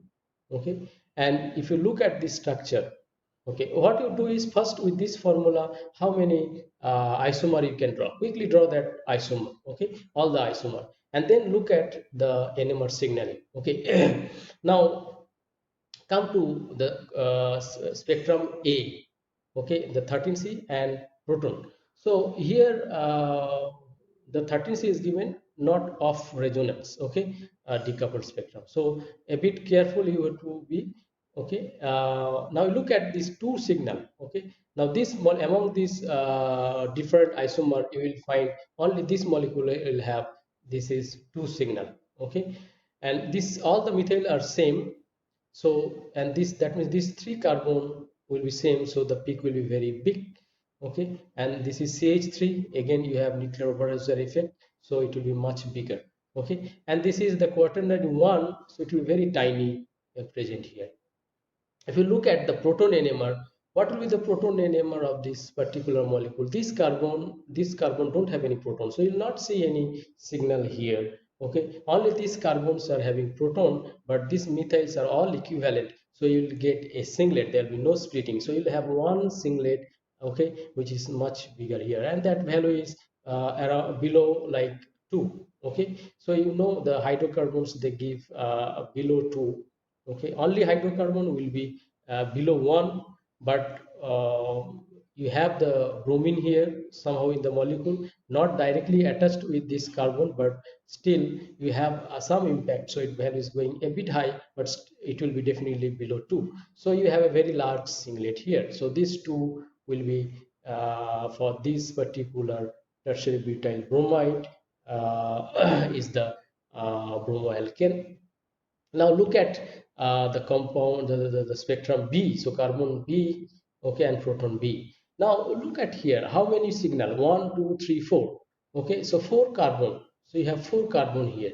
Okay, so your molecule should have 4 different distinct carbon, because your formula is telling C4, so your all 4 are different now. Okay, now look at the proton. Proton, if you look at, you have a triplet here, you have a doublet here, you have a quadret here. Quadret, I can tell it is multiplet maybe. Okay, and you have a multiplet here. Okay, now look at the number of protons. So signal, if you look at the integration, okay, it is 0.89. I can take, if I make it round to 1, so this will be 1, and if I round it, it will be 1.78, so it will be go to 2, 2.52 will be going to 3, and 2.5 will be going to 3. So this will be 3, 3, 2, 1. This is the scenario. Okay, 3, 3, 2, 1. So 3 plus 3 is 6, 2, 6 plus 2 is 8, and this is 1, 9. So you have 9 proton. Okay, so now you look at this structure. Among all the structure you try to find out. Okay, now take this methyl, take this methyl. Okay, you have one hydrogen here, so that hydrogen will be splitting this methyl to two, doublet. Okay, so you have a doublet 3H system. Okay, doublet 3H. So you see a doublet here, and this is 3H. Okay, so this is this methyl. You have this methyl. Okay, sorry, you have this 3H, means it is definitely methyl. Okay, uh, methyl, but it is triplet. That means definitely it's nearby one CH2 is there. So you have a methyl triplet because you have a CH2 here. Okay, and you look at this methyl is far away from this carbon where you have the bromine, and this methyl is a bit closer to this bromine. Okay, so that means this methyl will have a higher value than this methyl. So this triplet will be more lower value, okay, than this doublet. Now these two methyl, these two CH, okay, carbon with protons. If you look at this proton, you have a CH3 here, and you have CH here. So actually, if you many cases you will find like CH3. So 3 proton and 1 4 proton. So you will have 4 plus 1 5 quintet, or maybe if it is 3, so it will be first making it quadret, and then this will be doublet of quadret. Okay, so or quadret of doublet, doublet of quadret, quadret. That means ultimately it will give a multiplet more than 4 peaks. Okay, so more than 4 peaks. So you have the two situation here and here. Look at, this is not ideally connected to bromine, so this one is far away, so it will be lower value. So it will definitely come here as multiplet. Okay, and this is 2H, so you have a 2H. And now look at this one. So this is, you have 2H here, you have 3H, so total 5 plus 1 6. Or you can be having triplet, sorry, it will be triplet, and this it will be quadret. So triplet of quarter, quadret of triplet. Okay, that means ultimately it will have a multiplet, so you will see a multiplet. That means these two structure will tell you this is the molecule and this is the molecule. Again, what I am telling is, before solving this one, you first try to draw the all possible structure based on this molecule. All the isomer you draw first based on this formula, and then each isomer you take it and compare the protons, okay, and 13C with the with the spectrum given here. Okay, so as I told, like first, suppose I am just taking this molecule, I'll first assign which one will be what. Okay, and what will be the orientation. So this is my orientation. You look at one multiplet, this multiplet I've given a red color, so it will be very high value. This multiplet, okay, lower than this one. Then doublet will be bigger. Why it is low, a bit higher than this doublet? Okay, because you have the carbon connection, electronegative atom carbon connection. You have less hydrogen here, you have more hydrogen. So definitely this I will expect a higher value, okay, than the doublet. Okay, this one. So, and this is far away, so it will be definitely low. So first you try to arrange like this, okay, and then you come to the spectrum. Okay, it will be more easier to solve the problem. And let us come to the another one. Okay, Now let us see this molecule. Okay, this molecule, you will have a triplet here, you have a multiplet, you have multiplet, you have a triplet, and the arrangement will be like this. So chemical shift will be in this order. So this triplet will be less than this multiplet, then this, then this. Okay, now look at the 13C. You will have all the carbons are different, so you will have four peaks. Okay, now look at the proton. Okay, so based on this one, you will expect a triplet. So you have a triplet here. Sorry, you have a, this is the highest value, so you have a triplet here. You have a multiplet, you have this multiplet, you have a multiplet, you have multiplet, you have a triplet. Compare the number of protons. You have 1.8, 1.8, 1.87, this 2.6. So that means if I round off, it will be 3, it will be 2, it will be 2, it will be 2. So this is 2, 2, 2, 3. So this is the spectrum of the molecule, and this is 13C because we have 4 different carbon. So you have 1, 2, 3, 4 peak. Remember, this is due to the TMS. Okay. Look at the another isomer. Okay, now this molecule. Okay, how many proton signal you will see? These two methyl will be same, right? You have a CH, you have a methyl, and you have CH2. CH2 will be the maximum, then methyl, then CH, and then you have methyl.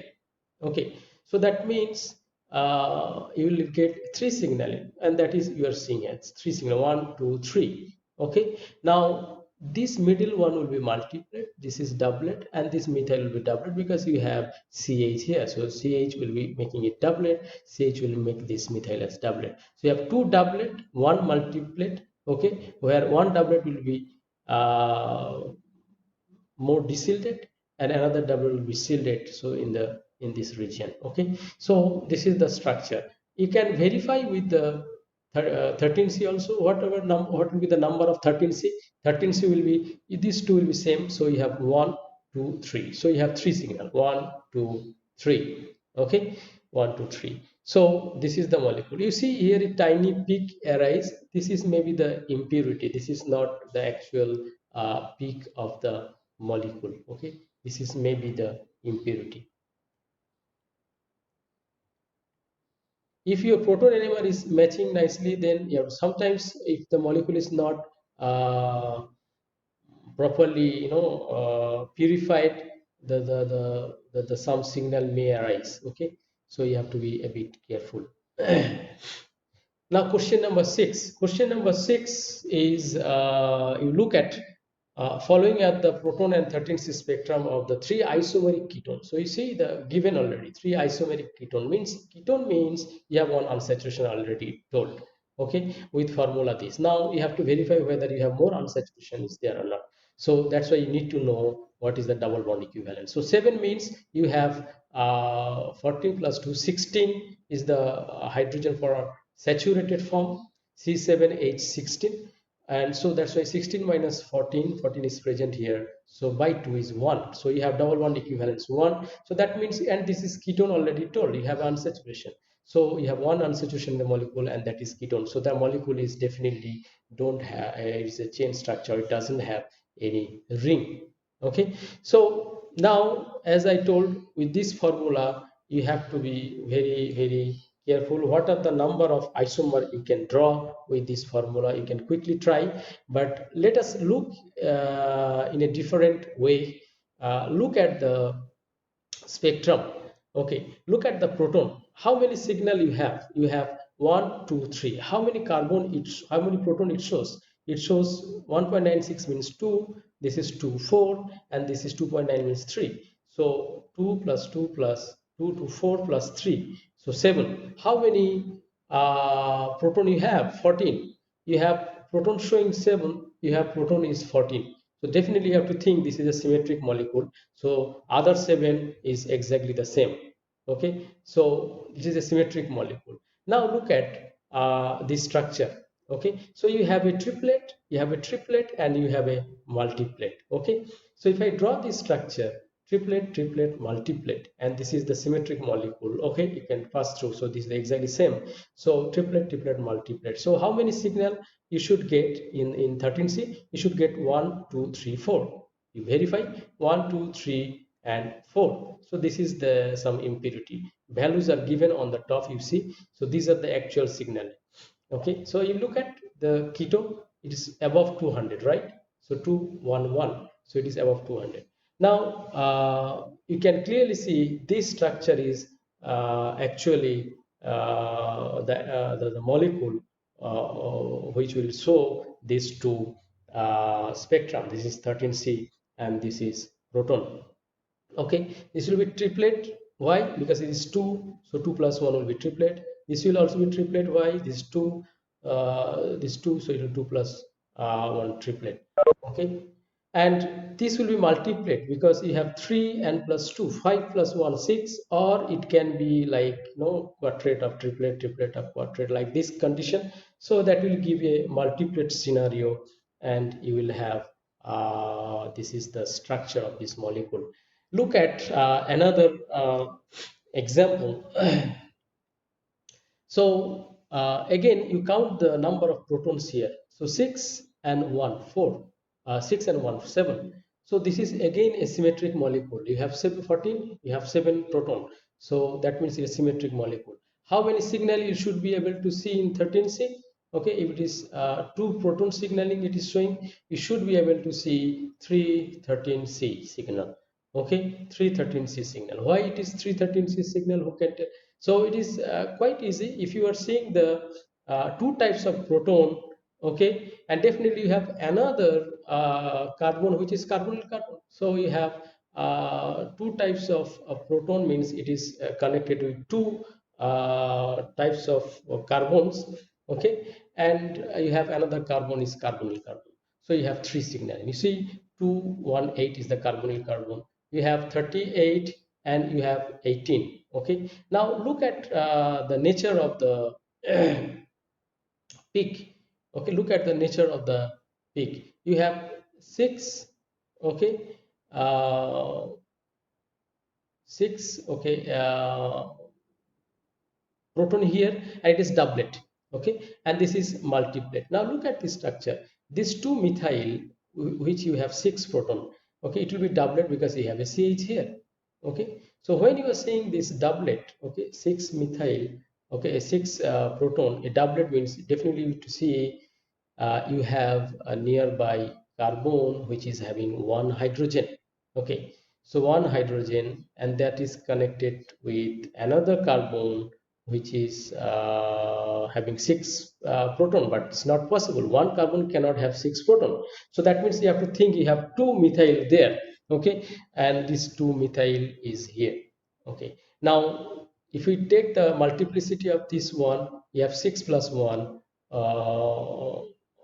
Okay, so total number of carbon is you have okay, uh, 1 2 3 4 5. So if you look at the total number of carbon is 6, so 6 plus 1 will be 7 number of signal. So 1 2 3 4 5 6 7. You see the two tiny peaks here. So we can tell it is multiplet. Okay, you just tell this is multiplet. Okay, so this is also the actual structure of these two spectra. And finally, we have another spectra. Just look at the number of protons. So you have 9, you have 3, 9, 3, 12, and this is 2. So that means 14. So this is definitely unsymmetric molecule. Okay, unsymmetric molecule, but you have 3 carbon having hydrogens, and you have 1 carbon, so 4 carbons. So you have 4 signal in 13C. So 1 2 3 1 2 3 4 5. So you will have a 5 signal. Let me see, this is 1 2 3 1 yeah, so you have let us look the protons. You have 9 protons. Now 9 protons you cannot have together. Okay, 9 protons you cannot have together of a molecule having singlet. Only when is possible, it is possible if you have 3 methyl of symmetry. Okay, 3 symmetric methyl or 3 identical methyl. So that means 3 methyls are connected with 1 carbon. Okay, 3 methyls are connected with 1 carbon. So that is the scenario, and you have 2 other singlet. Okay, now this peculiar NMR spectrum is telling there is no coupling happening, means all the protons are far apart from each other. Okay, you have 2H means you have CH2, you have 3H means you have CH3, and you have 9H means you have 3 methyl. So 3 methyl, one another methyl, and you have one CH2. So if I classify into these three, so these 3 methyl, definitely if they are identical, they have to be connected with one carbon. That's why you see another carbon here. So you have 5, 1 2 3 4 5 carbon. So if 5 means you have one carbon is connected with 3 methyl, and that is this tertiary butyl group. Okay, and this is definitely they will be having singlet nature. And CH2, so you have a CH2 which will not be splitted because you don't have nearby proton. Okay, so it will be singlet again, and you have a CH3, sorry, this is CH2 and you have a CH3. So this CH3 and this is CH2. Now if you look at the structure, I have given is singlet, singlet, singlet, and this singlet will have uh,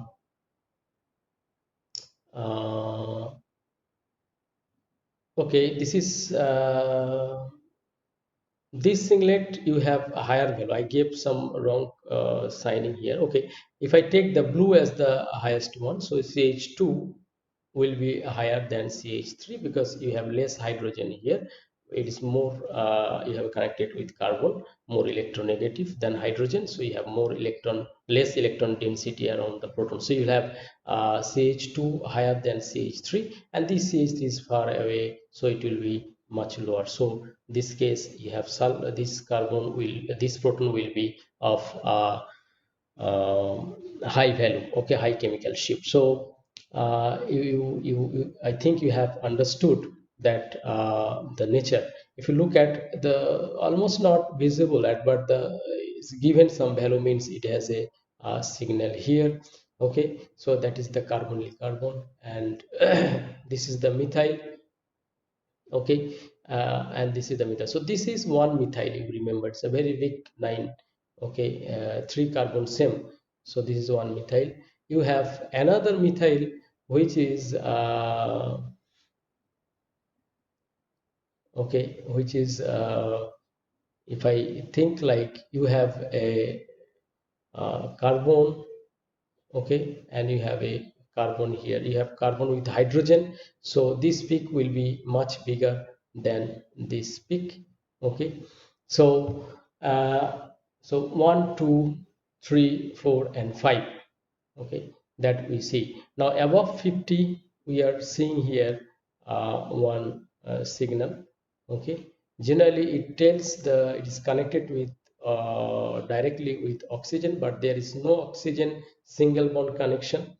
Okay, what we see is that you have a scenario where you have uh, 30 55, so 3 4 5. So this is going here, this is going here. So now these three will be so 1 2 3. Okay, 1 2 3. So you have carbon with connected all the carbons, you have carbon with connected carbon with this one. So this is, it will be very tiny. Okay, you have tertiary carbon, so it may be this one, and then you have signaling CH2, maybe this one, and CH3 is this one. Okay, so this will be the actual identification of the carbon. So again, this CH3, this C will be tiny, the smallest one, this one. This CH2 will be this one, and this CH3 is this one.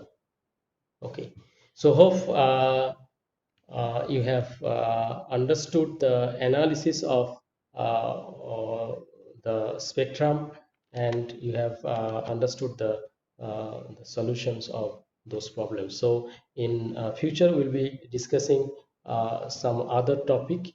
Okay, so for the time being, let us have an interactive session, so that if you have any doubt, we can discuss further.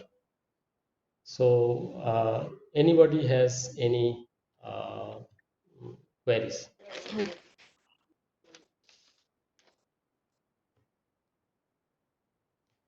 So uh,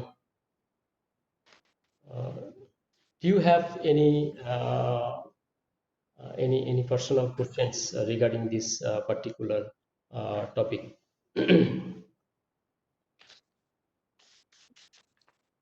Sir, Yes. sir, you have mentioned that there are four. That means from four molecules we are getting 13 carbon spectrum. So Uh, it is possible that we get on the spectrum from only one molecule? No, Is it possible? no, because you see, as I told, if you go to the exact slide, you'll be understanding the actual scenario. Okay, this is your the thing. See, as I told, like the in nature, the 13C isotope is already only 1.1%, right? So whenever you are thinking a molecule, okay, so that molecule is all the carbon, like 98.8% carbons are of C12. Okay, only 1.1% one carbon. Okay, one carbon system with 1.1% chance. Understood? And now if I draw this particular example, if you look at, if I draw with one carbon 13C, this blue means one carbon 13C, okay? And the unmarked one, like this carbon or this carbon, they are of C12. Okay, now one carbon system, if you look at, okay, so you have only this one, you have here, you have here, you have here. Okay, so four different arrangement, okay, will be giving altogether 1.1%. Okay, if I take, like, it will be, if they are equally distributed, then it will be 1.1 by 4. Understood? So that's Okay, why sir.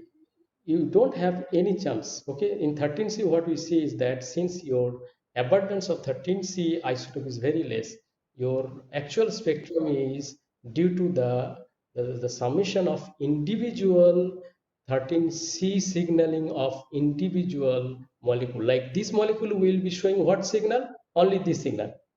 Understood? This molecule will show what signal? Only this signal. This molecule will show what signal? Only this. And this molecule will show only this signal. So all these four molecule will give one signal to have a collective signals like this. Understood? Yeah. Okay, sir. Thank So you, sir. yeah, most welcome. So any other question?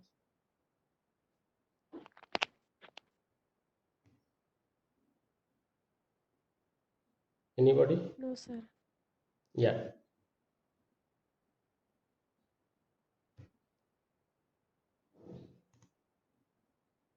Yeah. Any other questions?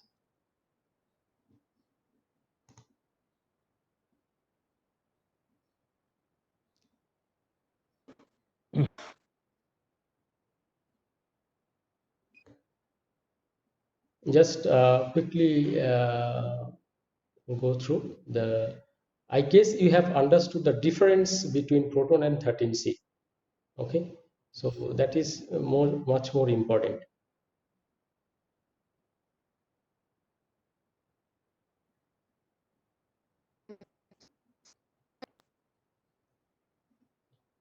Yeah, so maybe a few questions we can still discuss if you have any queries.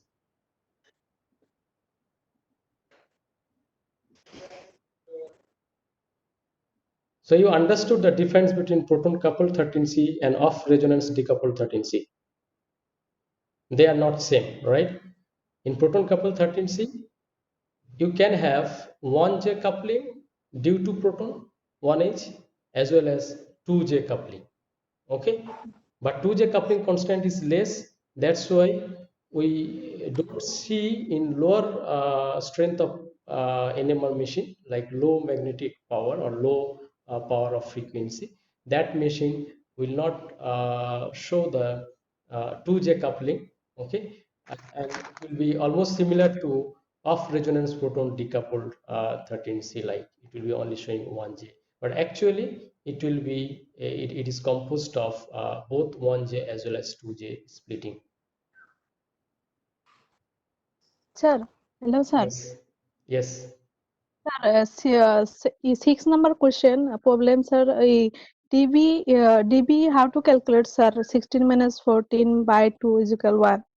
Okay, so what you do is, what I told is, whenever you are given one formula, just look at the formula first. Okay, what is the number Yes, of sir. carbon you look at? Okay, when you find the number of carbon given, immediately you think of what is the saturated hydrocarbon based on that particular number of carbon. Okay, now for example here, question number 6, your carbon is C7. Okay, so what is the Yes, sir. formula of saturated hydrocarbon?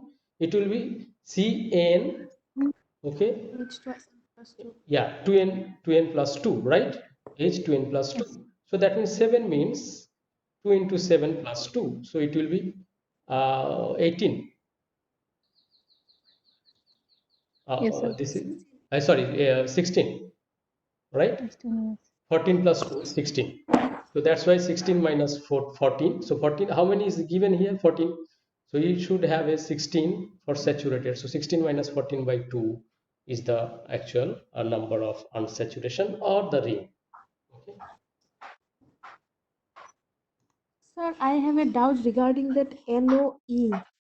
NOE. Okay. Tell. Okay. Just I'm not giving in details because it has some other calculations to show. What I'm telling is there is a let me come to the okay. Let me come to the thing. Okay. There is one phenomenon. Okay, we call it like nuclear Overhauser effect or nuclear Overhauser enhancement. What it tells that if you have the two nuclei, they are connected. Okay, and both the nuclei of having certain spin, so they can have impact over each other. Okay, and there is a chance of polarization transfer. Okay, cross polarization transfer, if it happens, sometimes we see the signal gets enhanced. Okay, and there are examples, sometimes we see the signal get depressed also, but most of the cases we see signals get enhanced.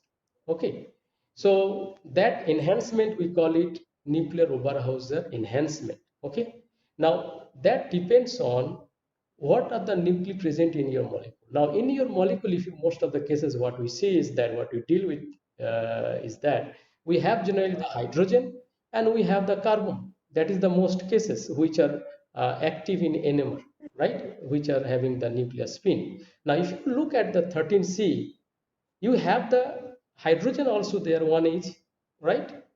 And in generally for proton decoupled 13C, what we do is we irradiate both, okay, both the 13C as well as the 1H, and we irradiate 1H in such a way that we try to make 1H to come too quickly to the saturation. And you know the distributions I have already discussed. Okay, if you have both the upper and lower energy states having the same number of nuclei, we call the situation is saturated, and that will happen, okay, due to irradiation. So at some point it will be saturated due to excitation, okay, with the impact of radio wave. So what we can see is that if you do in such a way that you can make the proton to come to very fast in its saturation point, so the proton will be inactive, and now you can see only the signal of 13C, right? And that we call it as proton decoupled 13C. Now in this process, what can happen is, since you are irradiating the proton also, you can have a cross polarization transfer. So that means your proton can have an impact.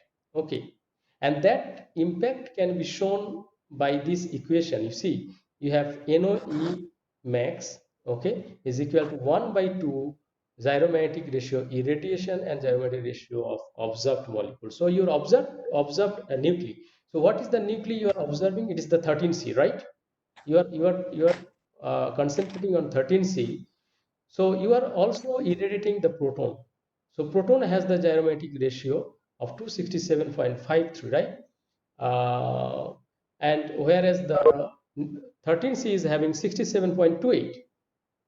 Now that means proton is having 4 times, so you have this ratio will be 4. So 1 by 2 into 4 means 2. So that means your enhancement of the nuclei or the signal of 13C will be twice if you don't have the nuclear overhauser effect. Okay, so this enhancement we will see, but actually this is theoretical value. We don't see the exactly the double, but we do see the enhancement due to this effect.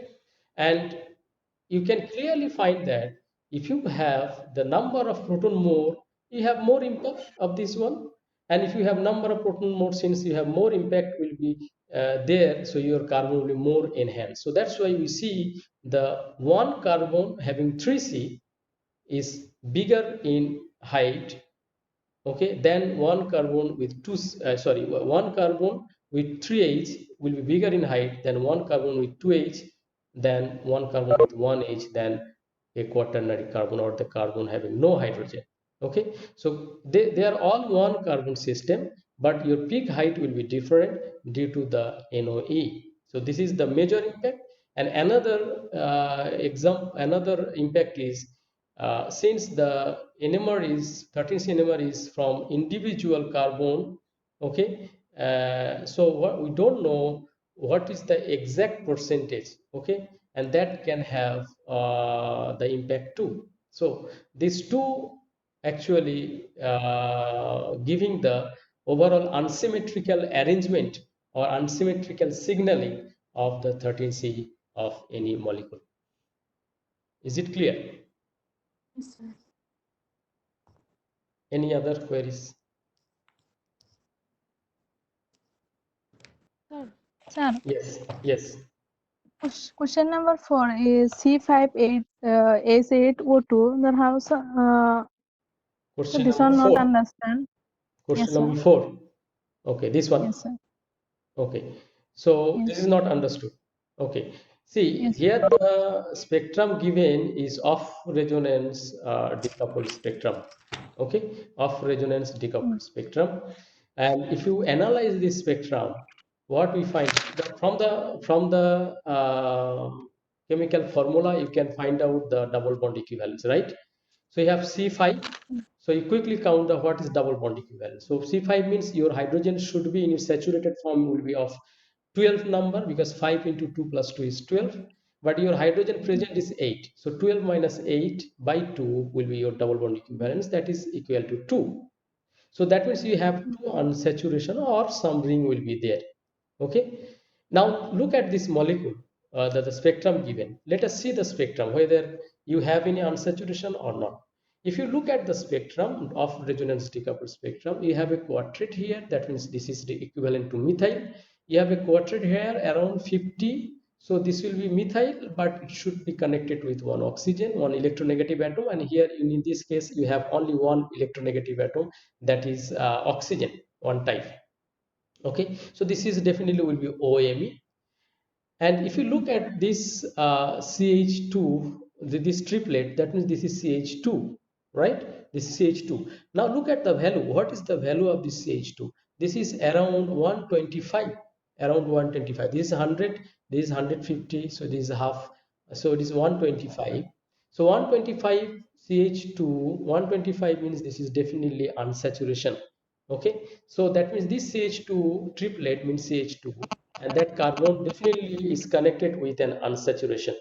Okay, and then you have a singlet, so you don't have any hydrogen here, and then you have another singlet, you don't have any hydrogen here. Now if you look at these two singlets, this singlet is below 150 and this singlet is above 150. So below 150 we can still consider that this is unsaturation, and above 150, and this is particularly 170, as I told, 170 is a zone, 170 to 185 or 165 to 85, this is the zone where we do see the carbonyl carbon with the esteric ester or acid or amide or acyl chloride, this type of carbonyl carbon, it shows the value. So in this molecule you have only double oxygen, so this can be due to the carboxylic acid carbon or the ester carbon. Now look at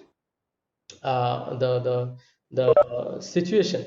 If you count the hydrogen, okay, if you count the hydrogen, methyl is 6, methyl is 6, sorry, methyl is 3, methyl is 3, so this is 6 and this CH2 8, so you have already 8 hydrogen here, right?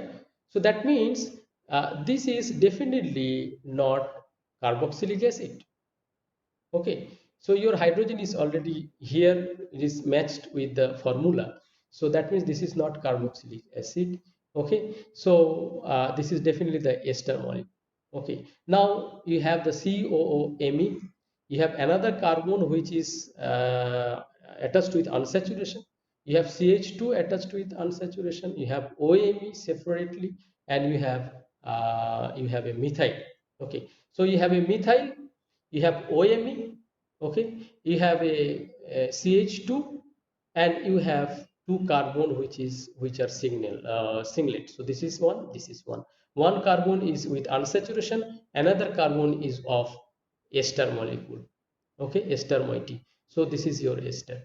So ultimately, if you join up all of them and try to match, you will be able to find this one. Okay, is it clear? Okay, sir. What you Thank can you. what you can do in as a practice is, with this information try to draw other probable structures. You understood my point? Try to draw Yes, sir. other probable structures with this information. It is one structure, you try to draw other probable structure with this information. Okay, and if you come up with some structure and then that structure you try to correlate with this spectrum and see whether it is matching or not, you will find that will be cancelled out, you can never match with this one. Okay, so Okay, that sir. you can take as practice. Okay, yeah. Sir, Any other sir, questions? if it Yes. okay, sir, if it gives to determine any structure from carbon spectrum, Hmm. we basically see what nuclear Overhauser enhancement and ppm values.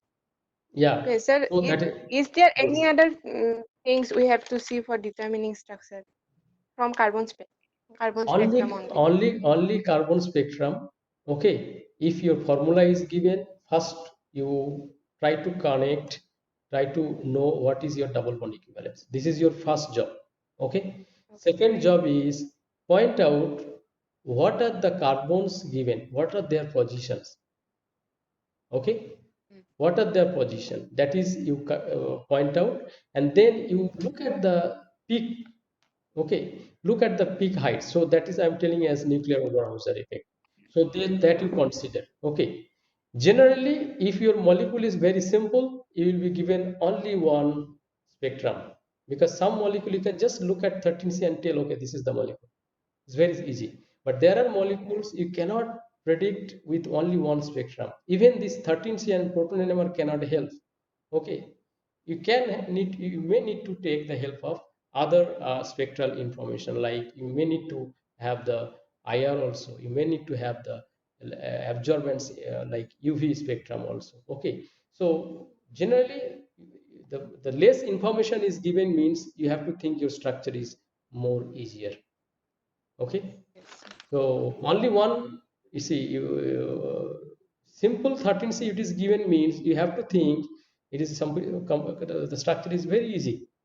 Okay, because and definitely you have to know the peak values.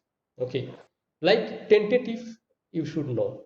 Okay, like this carbon particularly, you have the quartet given, triplet given. It were not given, it's very difficult to assign this one. If it is just only the proton decoupled 13C, I could not no be able to solve this one.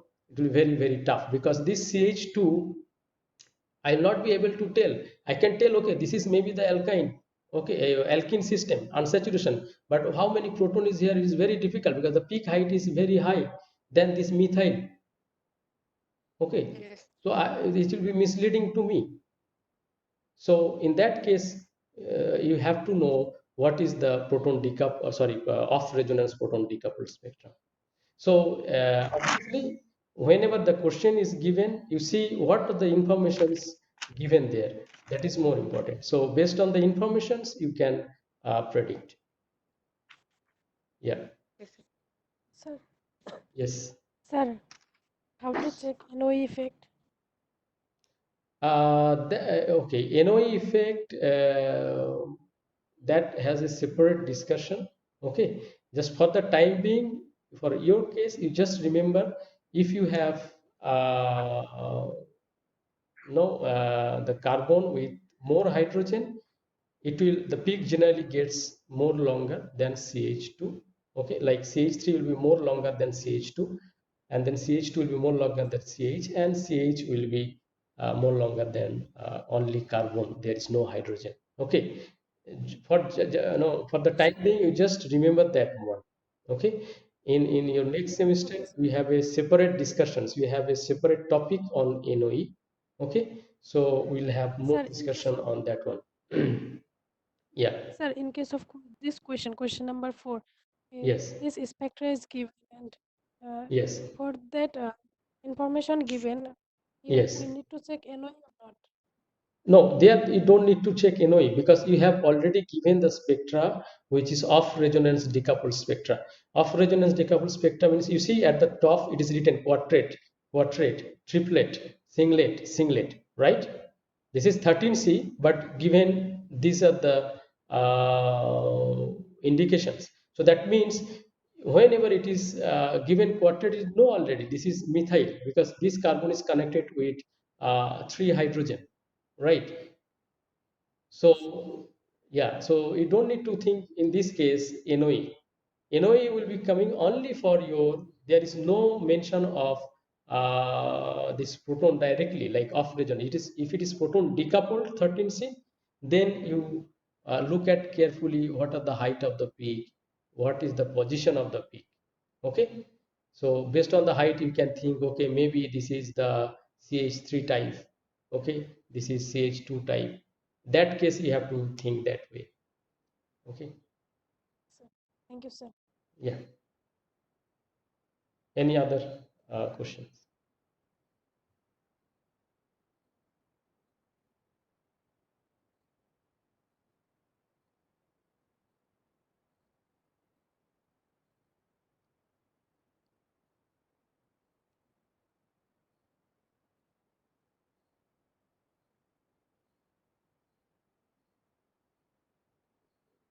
Sir, Yes. sir, 5 number question, sir, 1 is and 13 is spectra. Sir, Hmm. all are peer group are equivalent. Then how to, sir, this one not understand. Okay, okay. So question number 5, you look at what is given here. You have C4H9Br. Okay, this is your formula Yes. given, and it is told already this isomeric bromoalkane. So already it is told alkane. You may not need to find out the double bond equivalence. Okay, but still there are Yes. cyclic alkanes are there. Okay, cyclic alkanes are there. So that's why you need to be sure whether you have any cyclic structure, and that's why you need to know what is the double bond equivalence. Okay, double bond equivalence means you have to find out the unsaturation or the cyclic structure. Okay, so if double Yes. bond equivalence is 1, it can be unsaturation, it can be a ring. Okay, now in this molecule C4H9Br, so it is clearly, Br means it is connected with one bond, right? So that is equivalent to hydrogen, I can think, because hydrogen can be connected with 1 bond. So C4H9, I can take it as C4H10 if I think the nature of Br as hydrogen kind of connection. So it will be C4H10, and that is the saturated form of the hydrocarbon, and that means you have double bond equivalence is 0. Okay, that means this molecule, it is bromoalkane, it is definitely not having any ring structure. That you have to be first come to know. Okay, so this is a simple straight chain structure. Okay, and this straight chain structure, okay, so it is very tiny molecule. You have only 4 carbon, so you can quickly draw the all isomeric form C4H9Br. What will be the isomeric form? All the forms, okay, all the isomer. You can quickly draw the structure, right? It's not so much difficult. You can easily do. Okay, just take a pen and paper and try to chalk out the all probabilities of the isomers. Okay, now what you do, take one isomer and quickly assign the probable multiplicity, okay, in proton NMR, or how many signal you should get and what should be your multiplicity. Okay, you first write that one, and if you do that one, what will be the corresponding 13C also? Okay, just signaling. I'm telling about signaling. What will be the number of signal? What will be the multiplicity? Okay, if you do that one, right on every of the structure, then you come and match where you are finding the matching. Understood? For example, Yes. this, okay, I'm giving this one. For example, let me go to this one. Yeah, for example, if you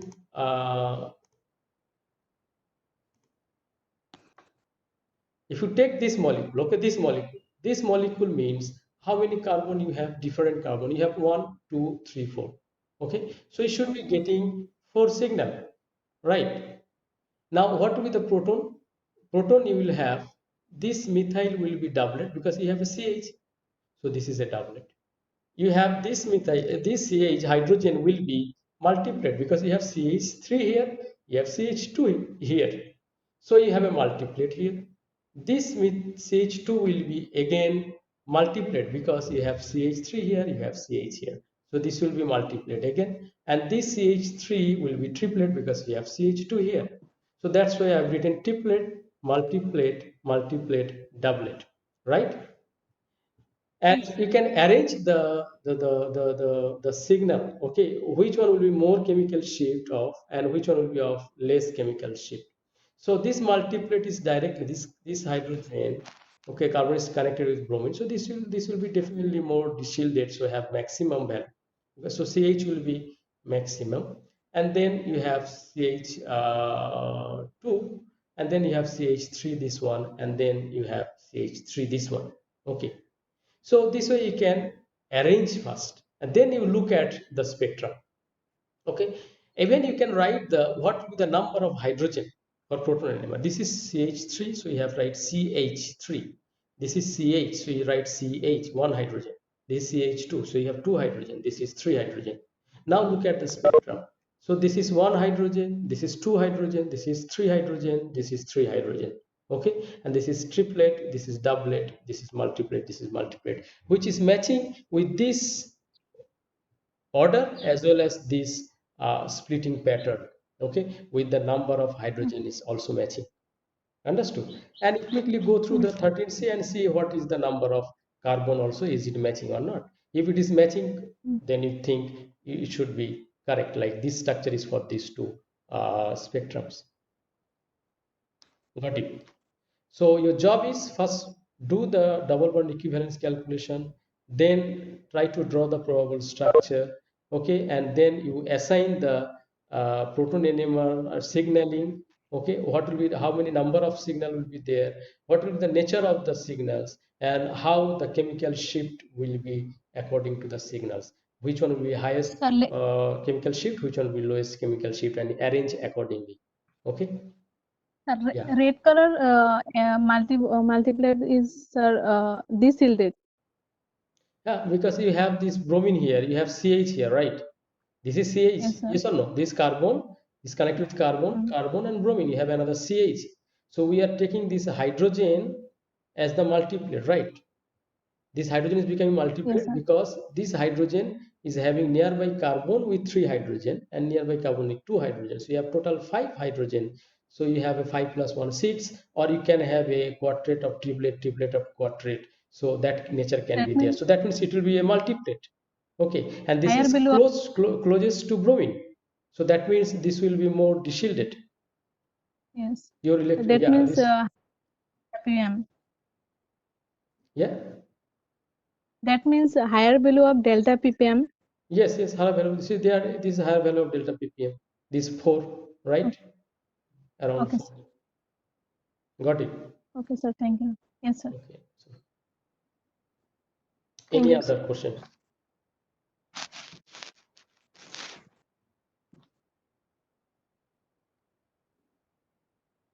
Any other questions?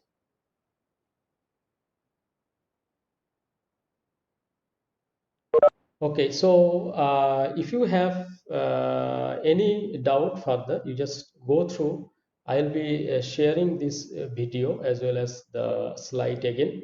So you just go through and try to understand. And if you have any queries, you can contact me through WhatsApp or through email or through any communications. Okay. So for today, we can stop here. Okay. Will it be fine? Okay, sir. Okay, sir. Yeah. So I am stopping here. Hope everybody of you have understood. And if you have any queries, you can WhatsApp me. You can send me the screenshots of the questions, or you can write the questions. Okay. So I'll be clarifying according to the convenient time. Okay, so hope everything is fine. So I am stopping here. Thank you, Okay, sir. sir. Thank Thank you, you. sir. Yes, sir. Thank you all of you for joining this session. Most Thank welcome, you, sir. Thank